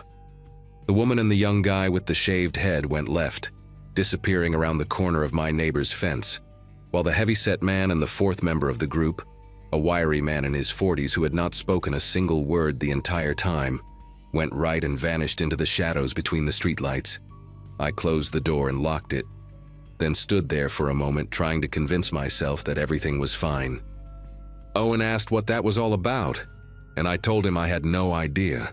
Probably just some confused people who got the wrong address. But even as I said it, I did not believe it. There was something rehearsed about the way they had approached us, something coordinated about the way they had scattered when I refused them entry. Denise appeared at my side and asked if everything was okay, and I forced a smile and told her it was nothing. My father was helping the kids build a tower out of empty wrapping paper tubes in the living room, and my mother was slicing pie in the kitchen, and for a few minutes I let myself get pulled back into the warmth and noise of the holiday. I checked the front door lock twice without really thinking about it, and then I went to help my mother carry dessert plates to the dining room table. That was when I heard the handle of the back door rattle, a slow, deliberate sound that cut through the laughter, like a knife through paper. I set the plates down so hard that one of them cracked against the table, and I moved toward the kitchen without saying a word. The back door had a window in the upper half, covered by a thin curtain that Denise had hung when we moved in, and through the fabric I could see a shape standing just outside. Whoever it was did not knock, did not call out, just stood there working the handle back and forth as if testing whether the lock would hold. I reached the door and yanked the curtain aside, and found myself staring directly into the face of the woman with the stringy blonde hair. She was standing so close to the glass that her breath left a circle of fog on the surface, and when our eyes met, she did not step back or look surprised. She just smiled, a wide, empty smile that showed too many teeth, and then she let go of the handle and took one step backward into the darkness of my yard. I could hear Owen behind me now, asking what was going on, and I heard Denise telling the kids to stay in the living room in a voice that was trying very hard to sound calm. I grabbed my phone from the kitchen counter and dialed 911, my fingers moving faster than my thoughts. The dispatcher answered and I told her there were people surrounding my house, that they had tried to get in through the front door and were now trying the back, and that I had my entire family inside, including 3 small children. She asked for my address and I gave it to her, and she told me units were being dispatched and to stay on the line. Owen had gone to check the windows in the dining room, and he came back saying he could see someone moving along the side of the house, staying close to the wall where the shadows were deepest. My father appeared in the kitchen doorway holding a carving knife from the dinner table, his face pale but his jaw set in a hard line, and he asked me how many of them there were. I told him 4, at least 4, and he nodded once and positioned himself near the back door. The dispatcher was asking me questions I could barely process, and somewhere in the living room, I heard Sophie asking her mother why everyone looked so scared. The next few minutes stretched out into something that felt like hours. We gathered everyone into the living room, away from the windows, and Denise sat on the floor with the 3 kids, reading them a story from one of Sophie's new Christmas books, in a voice that barely trembled. My mother sat beside them, her hand resting on my daughter's back, and I could see her lips moving in what I think was a silent prayer. Owen and my father and I took positions where we could watch the doors and the main windows, and Maggie stood near the hallway with her phone out, recording video of the front yard through a gap in the curtains. The dispatcher stayed on the line, her voice a steady anchor in the chaos, telling me the officers were 7 minutes out, then 5, then 3. I kept expecting to hear glass breaking, kept expecting one of those strangers to come crashing through a window, but instead there was only silence from outside, a thick, oppressive silence that was almost worse than noise would have been. They were still out there, I knew they were, circling the house like wolves waiting for a gap in the fence. At 9:14, I saw the flash of red and blue lights painting the walls of my living room, and I have never felt relief like that in my entire life. 2 patrol cars pulled up to the curb, and I watched through the window as 4 officers got out with flashlights already in their hands. I told the dispatcher they had arrived, and she said I could hang up, and I went to the front door and opened it to meet the first officer on the porch. He was a tall man with a shaved head and a calm demeanor, and he asked me to describe what had happened, while his partner began walking the perimeter of the house with his flashlight beam cutting through the darkness. I told him everything: the knock, the changing stories, the way they had scattered, the woman at the back door, and he listened without interrupting, just nodding occasionally and taking notes. His partner came back around the corner of the house and said there was no one in the yard, no one in the back, no sign of forced entry on any of the doors or windows. They checked the side gate, the garage, even looked behind the shed where I kept the lawn equipment, and found nothing but footprints in the frost-covered grass, at least 4 distinct sets leading from the back door toward the fence line and then disappearing into the neighbor's property. The officers took statements from all of us, and Maggie showed them the video she had recorded, though it was too dark to make out much more than shapes moving in the yard. One of the officers, a woman with short gray hair who had been canvassing the street, came back and told us that a neighbor 3 houses down had seen a white van parked at the end of the block earlier that evening, one she did not recognize from the neighborhood. The van had been there when she took her dog out around 7, and it was gone by the time the patrol cars arrived. The officers exchanged a look that I did not like, a look that told me this was not the first time they had heard about something like this. One of them mentioned that there had been a string of home invasions in the county over the past few months, all targeting houses during family gatherings when the occupants would be distracted and the doors might be unlocked. He said we were lucky, that the fact we had not let them in and had called quickly was probably what saved us. He did not say what had happened to the families who had not been so careful, and I did not ask. We filed a police report, and the officers gave us a case number, and they promised to increase patrols in the area for the next few weeks. After they left, nobody felt much like celebrating anymore. My parents decided to stay the night instead of driving back, and Owen and Maggie put their kids to bed in Sophie's room, while the adults sat in the living room with the lights on and the doors double-checked. I do not think any of us slept more than an hour or 2 that night. Every creak of the house, every gust of wind against the windows, sent my heart racing all over again. I kept seeing that woman's face pressed close to the glass, that smile that held nothing behind it but patience and intent. The police never found them, never identified them, never made an arrest. About a month later, I read in the local paper that a family in Henrico County had been robbed at gunpoint on New Year's Day. 4 intruders who had talked their way inside by claiming to be lost and asking to use the phone. I stared at that article for a long time, wondering if it was the same people, wondering what would have happened if I had opened that door just a little wider.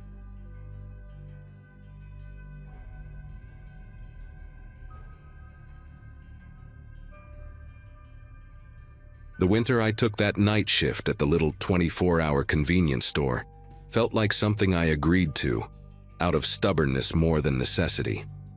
At the time, I was juggling community college classes during the day and trying to save enough money to move out of the apartment I shared with my cousin. Night shifts were quiet, predictable, and honestly a break from the chaos of everything else. That particular night, the cold outside didn't feel real until you stepped near the front windows, ice crusted along the edges, like the glass was slowly shrinking. I remember pacing the aisles around 1 a.m., organizing things that didn't need to be organized, just trying to stay awake while the heater rattled in that uneven way it always did during the deep freezes. Closing hours didn't technically apply to us, but our manager insisted we lock the doors between 2 and 3 a.m. so we could restock safely. I hated that hour. Customers could see the lights on and still come up to the door, and I'd have to mime closed through the glass like an idiot. That night, I had just finished taking out a trash bag when I heard sharp tapping on the front window. Not loud, more like hurried, uneven knocks. A man stood there, wrapped in a thin hoodie so soaked with frost it looked stiff. His hair was plastered to his forehead, and his face carried this pinched expression, like the cold had peeled away everything except desperation. He mouthed something, then knocked again, faster. I walked up to the door, holding my arms tight across my chest because the cold seeped through the frame. Before I could say anything, he pressed his palm flat against the glass and blurted out, "Please, can you just let me in for a minute, just to warm up? I just need a minute." His voice had that trembling edge that made me instinctively want to help, but rules were rules, and we'd been warned repeatedly not to open the doors under any circumstances. I shook my head gently, trying to keep my voice steady as I explained through the crack in the auxiliary speaker that I couldn't unlock it. His expression shifted, not anger exactly, but this tightening around his jaw, like my refusal had knocked something loose inside him. I stepped back a little, expecting him to leave, but instead his gaze shifted past me, towards something behind my shoulder. When I turned slightly, I noticed another figure outside, a second man standing several feet behind him in the snow. He wore a dark coat and kept both hands in his pockets. No visible tension, no shivering, no attempt to get closer. He just stood there, unmoving, his face shadowed by the store's overhang. The first man looked from him to me, then leaned in again, knocking harder now, each strike echoing through the empty store. I backed away farther, and as soon as I did, the two of them peeled off in opposite directions like they had choreographed it, heading toward the side doors and testing every handle they could find. They moved with this unsettling coordination, never speaking to each other, never calling out, just checking door after door like they already knew the layout. I hurried behind the counter and hit the security lock button, even though I wasn't sure it did anything beyond making me feel less exposed. Through the side window, I saw the first man tugging at the metal handle so aggressively that the whole frame vibrated. The other one walked slower, dragging his boots through the snow in a careful line, almost like he was tracing a path he'd followed before. The store felt smaller with each of their attempts. Every sound echoed, each rattle of a door, each scrape against the siding. I tried calling our overnight manager, but the call went straight to voicemail, and the silence in my ear after the beep made my throat tighten. I crouched low behind the counter, peeking through the bottom portion of the glass, hoping they'd give up.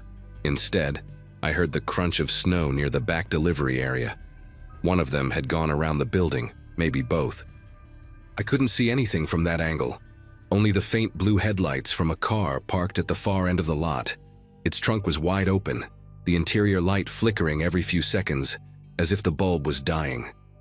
I hadn't noticed the car earlier, which was strange because the lot was usually empty at that hour. The open trunk made me nauseous in a way I couldn't rationalize, like I was staring at a problem with an answer I didn't want to know. When I finally stood up enough to look through the front window again, the first man reappeared, this time much closer to the glass than before. His breath fogged the surface in uneven bursts. He wasn't knocking now.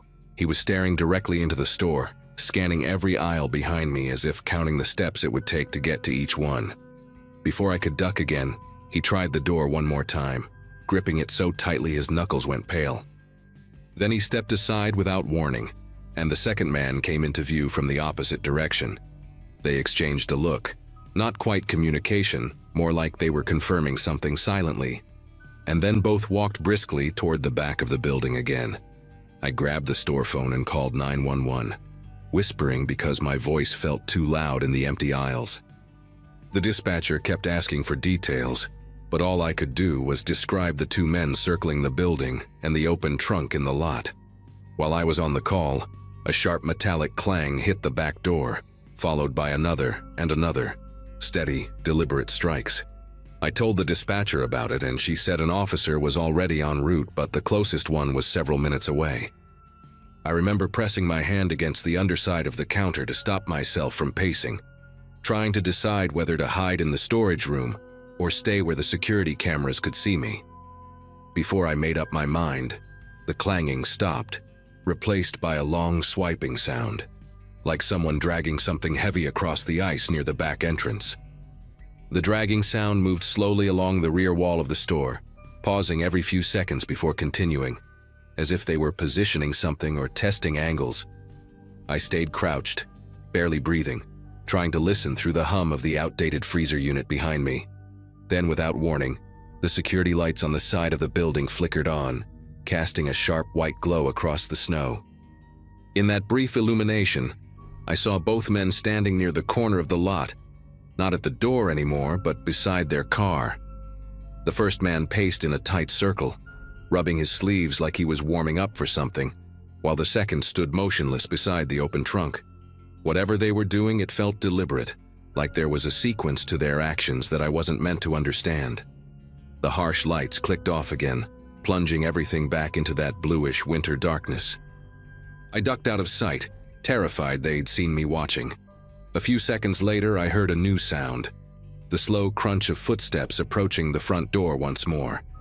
But only one set this time. I risked lifting my head just above the counter, and there he was, the first man leaning close to the glass, his breath spreading across it in frantic patterns. His face looked different now, almost eager, as if he believed something had changed. He cupped his hands around his eyes and scanned the store with this unsettling patience, neither knocking nor speaking. Just waiting. Before I could pull back again, headlights swept across the parking lot, cutting through the frost-coated windows. A patrol car rolled in, tires crunching through the hard-packed ice. At the sight of it, the man at the door whipped his head toward the lot, then sprinted toward the car with the open trunk. The second man slammed the trunk shut with a violent thud, and the two of them jumped inside their vehicle before the officer even had time to step out.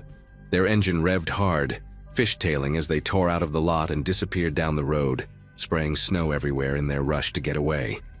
The patrol car tried to follow but lost traction, giving them several seconds of advantage, more than enough for them to vanish into the dark. The officer eventually came inside to check the building, making sure no doors had been tampered with. He walked around with me, shining his flashlight along the back wall and the frozen pavement, but whatever they had dragged or moved left no clear marks, just smeared patches in the snow where the ground looked disturbed. The open trunk, the way they circled the store, their silent coordination, none of it added up. The officer stayed until sunrise, but the men never came back, and their car was never identified from the description I gave. Even now, I still wonder what would have happened if I had unlocked that door. If the story would have ended inside that trunk instead of behind a counter, waiting for help that barely arrived in time.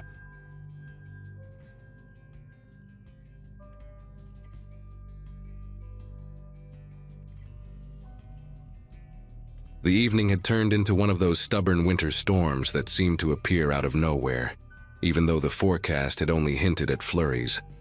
I was heading back from a small consulting job in a quiet town a couple of hours from where I live, cutting through a stretch of rural road that barely saw traffic on normal days. My routine back then was pretty simple. Take whatever freelance work came my way, drive long distances, and try to get home before the weather decided to test my patience. That night, the snow was falling so thick it looked like static on a broken TV screen, and the wind kept pushing my car just enough to make me grip the wheel harder. By the time I reached a narrow part of the road where the trees leaned in so close they felt like a tunnel, my tires slid over a sheet of ice I hadn't seen. The car swerved, dragged sideways, and ended up lodged against a sloped patch of frozen dirt. The engine was still running, but the wheels spun uselessly. I remember sitting there for a moment, listening to the rhythmic thump of branches hitting the roof, trying to decide if I should call for help or wait it out. My phone signal flickered between 1 bar and none, and the cold had already started seeping in through the gaps around the doors. The storm made everything strangely silent, like the world outside was wrapped in cotton. I kept glancing in the rearview mirror, hoping another car might appear, though I hadn't seen headlights for nearly half an hour. That road wasn't the kind people chose unless they lived nearby or had no other option. I told myself I'd try rocking the car free one more time before giving up, but the wheels just spun, spraying snow behind me. A knot of frustration built in my chest, mixed with the uncomfortable realization that I was more alone out there than I'd expected. That's why the sudden glow of headlights behind me felt like a miracle. They rounded the bend slowly, the beams cutting through the thick curtain of snow until a pickup truck rolled into view.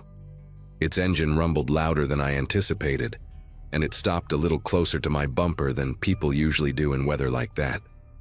For a moment, all I felt was relief. I kept thinking, finally someone else is on this road.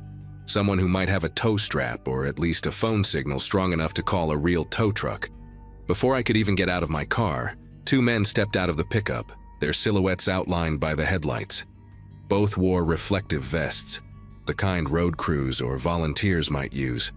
One of them waved at me with quick, assertive motions, like he'd done this dozens of times.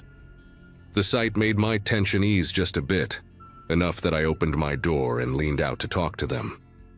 The first man approached with a steady gait, his boots crunching through the snow in a slow, heavy rhythm. Up close, he looked to be in his late 30s, clean-shaven with a square jaw, and a voice that carried easily over the wind. He told me they were volunteer responders who patrolled the rural roads during storms, helping out anyone stranded. His partner hung back at first, standing near the tailgate of the truck with his hands tucked inside his vest. Something about their coordination felt rehearsed, but not in a professional way, more like 2 people trying to imitate a role they'd studied, but never actually performed. My eyes drifted to their vests, and that's when the first poke of unease reached me. The patterns didn't match. One had bright orange stripes running horizontally, while the other had narrow diagonal ones in dull yellow. They weren't part of any group I'd ever seen, and the pickup behind them had absolutely no markings, not even a magnet decal. My relief thinned out fast. The man closest to me leaned in slightly, lowering his voice as if we were sharing a secret no one else should hear. He said the cold could mess with a person fast in storms like this, and that I should get into their truck to warm up while they figured out how to free my car. His tone had that forced calm people use when trying to steer someone toward a choice without making it sound like pressure. I told him I was fine staying where I was, that the heater still worked. His expression barely shifted, but something in his posture tightened, like he wasn't expecting me to decline. Behind him, his partner began pacing slowly toward the back of my car, each step measured and deliberate. I couldn't see his face clearly, only the dim reflection of my brake lights glinting off the wet fabric of his vest. But he moved with purpose. Too much purpose for someone just trying to help. I kept one foot outside the car, the other still inside, torn between politeness and that rising internal alarm people get when they sense a situation changing shape. Snowflakes were landing on the first man's eyelashes, sticking there as he spoke again, this time insisting that their truck had better heat than mine. He added that it wasn't safe for me to stay alone, not in weather like this. Something about the way he phrased it made the hairs on my arms lift. I glanced past him toward their vehicle, expecting to see some sort of equipment, shovels, chains, emergency lights. But the bed was empty. No salt bags, no tow straps. Just an old blue cooler and a single tarp that looked brand new compared to the rest of the truck. That contrast bothered me more than I wanted to admit. Then the first man slipped his hand into his jacket, slowly. like he was reaching for something he wanted to have ready but didn't want me to notice. The motion was subtle, almost casual, but the intention behind it felt incredibly wrong. My breath caught in my chest as every instinct I had screamed to pay attention. At the same time, the other man had moved farther behind my car, his boots disappearing from my side mirror as he positioned himself directly behind the trunk, completely blocking any shot of me reversing out. I hadn't even realized how boxed in I'd become until that moment. The storm continued to batter everything around us, muting sounds and making the world feel smaller, tighter, like the three of us were trapped inside a snow globe. Trying to keep my voice steady, I told them I just needed a push, not a ride, and that someone else was already on the way, which wasn't true, but I needed something to shift the mood. The man closest to me pulled his hand back out of his jacket, not empty but still obscured by his sleeve, and he stepped a little closer, narrowing the space between us. His partner tapped the back of my car twice, hard enough to jolt it slightly, like he wanted me to know exactly where he was. The uneasiness had grown into something sharper, something that pressed against my ribs from the inside. Every bit of warmth from my heater suddenly felt useless. It was clear now. They weren't there to help me, and whatever they had planned wasn't going to involve me driving away easily. With both men closing in on me from different angles, I realized staying half inside the car was a mistake. I pulled my leg back in fully and shut the door, not slamming it, but firm enough that they'd hear it through the wind. The first man immediately tried the handle, giving it a quick tug like he assumed it would still be unlocked. When it didn't budge, he leaned toward the window and told me I was making things harder than they needed to be. His voice dropped low enough that the words felt directed at me alone, not meant for the storm or his partner. I didn't reply. I just reached down and hit the button that locked all the doors at once. The sound was small, barely audible over the weather, but the shift it caused in his expression was unmistakable. He no longer pretended to be helpful. I put the car in gear, even though I knew the wheels would just spin. The engine whined as the tires tried and failed to grip the ice. The man behind my car stepped closer, bracing both hands against the trunk as if daring me to try again. Their headlights cast their shadows long and warped across the snow, stretching them like figures in a fever dream. I kept my eyes forward, searching for any patch of ground that looked even remotely solid enough to catch traction. Meanwhile, the first man rapped his knuckles against the window, not angrily but rhythmically, like he was waiting for me to brake before he did. The whole situation had collapsed from minor roadside incident into something predatory, fast enough to make my thoughts scatter. A gust of wind hit the trees above us, breaking loose a sheet of snow that crashed down onto the hood of my car. The sound startled both men just enough to give me a second of breathing room. I took advantage of it, gently rocking the car back and forth in the narrow space it had. At first, nothing changed. Then the back right tire nudged against a patch of rougher ice, still slippery, but textured enough to feel different under the wheels. I eased onto the gas the moment I felt it. The car jerked sideways, almost stalling out, but the movement forced the man behind me to step back or risk getting clipped. He shouted something I couldn't make out, but his voice had lost its calm veneer. That alone was enough to push me to try again. The second attempt worked better than I could have hoped. The tire caught just enough traction to pull the car free from the slope, lurching it forward several feet. I didn't stop to think or look back. I kept accelerating, letting the car fishtail along the road until it straightened itself out. In the mirror, the men were silhouettes swallowed by the storm, their truck still parked, headlights glaring through the snow like twin angry eyes. They didn't try to follow me, at least not that I ever saw. I drove until the storm thinned and the first cluster of distant porch lights came into view, and only then did I pull over to breathe again. I never filed a report because I had no names, no plates, nothing concrete. But whenever winter returns and I find myself on a lonely road, I think about those mismatched vests and the way they moved with such quiet intention. Whatever they wanted that night, I'm certain it wasn't to help.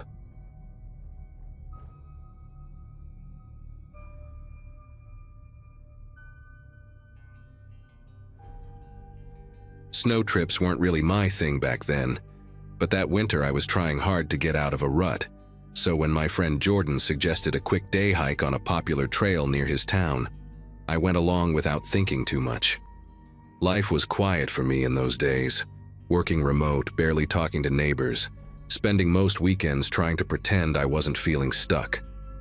The trail was considered safe and well marked, a place families visited for photos whenever fresh snow fell.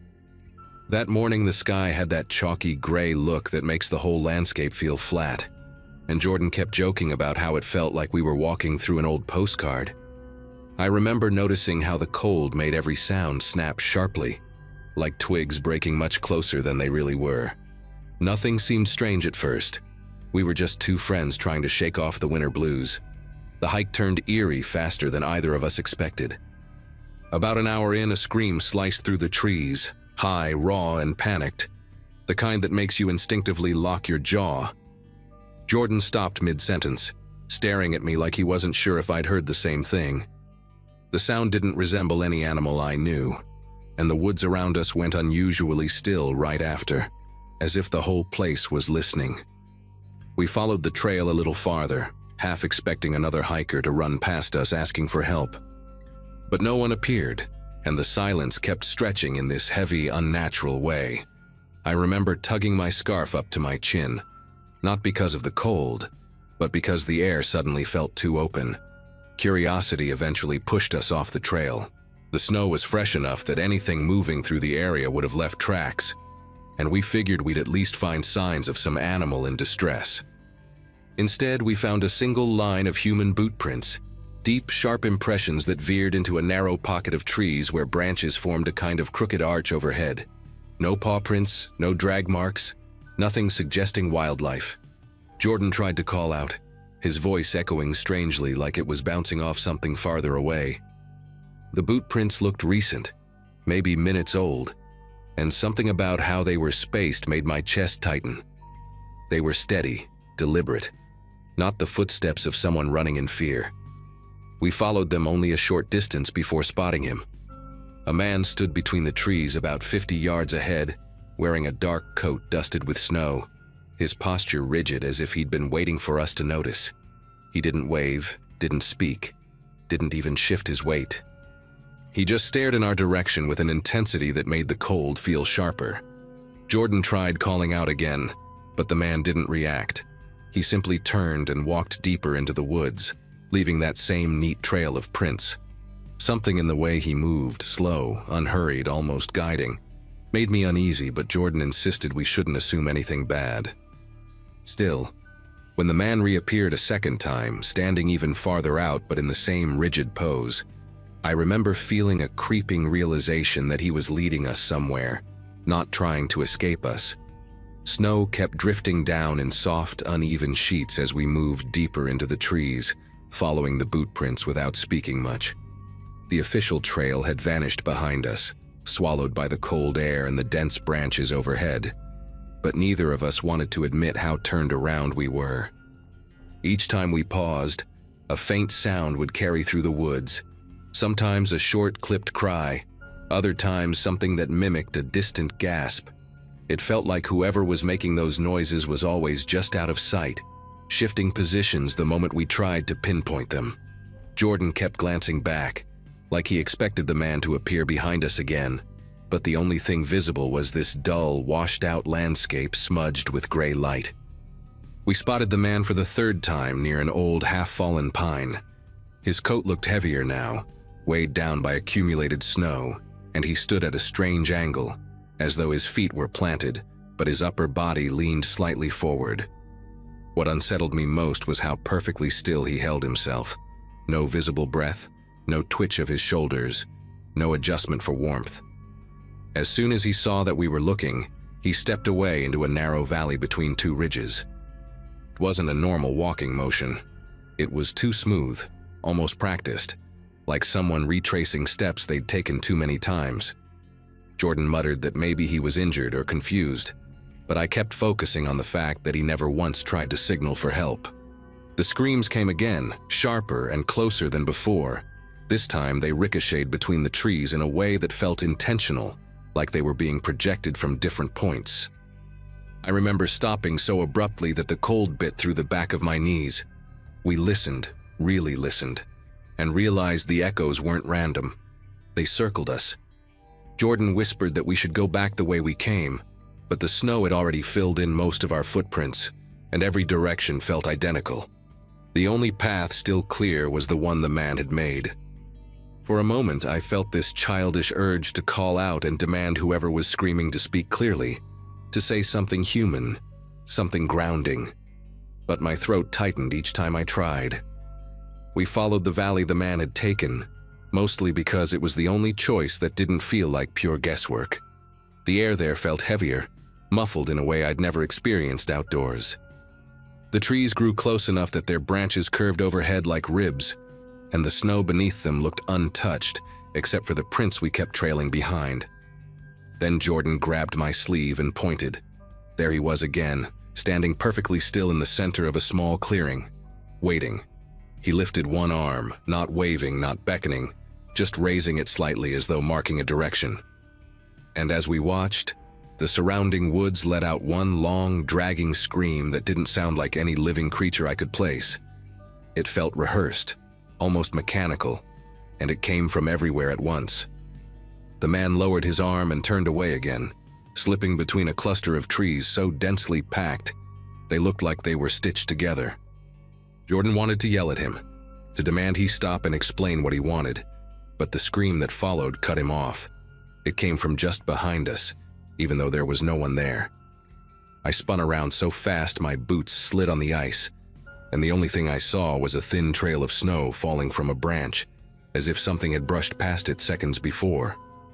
The silence that followed wasn't natural. It pressed in around us, thick and waiting, like the woods were holding their breath for our next move.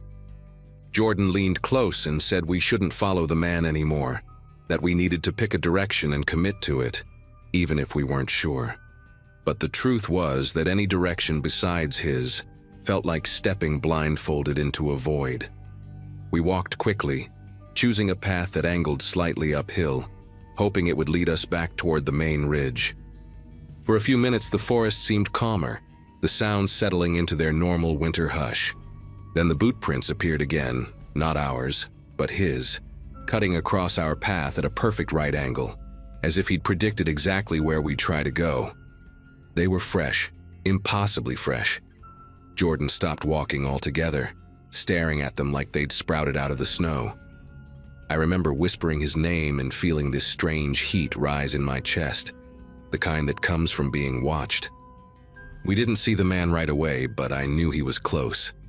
The air around us shifted in a subtle way, like something large had just changed position without making a sound. Jordan spotted him first. The man stood halfway up the hill, facing us this time.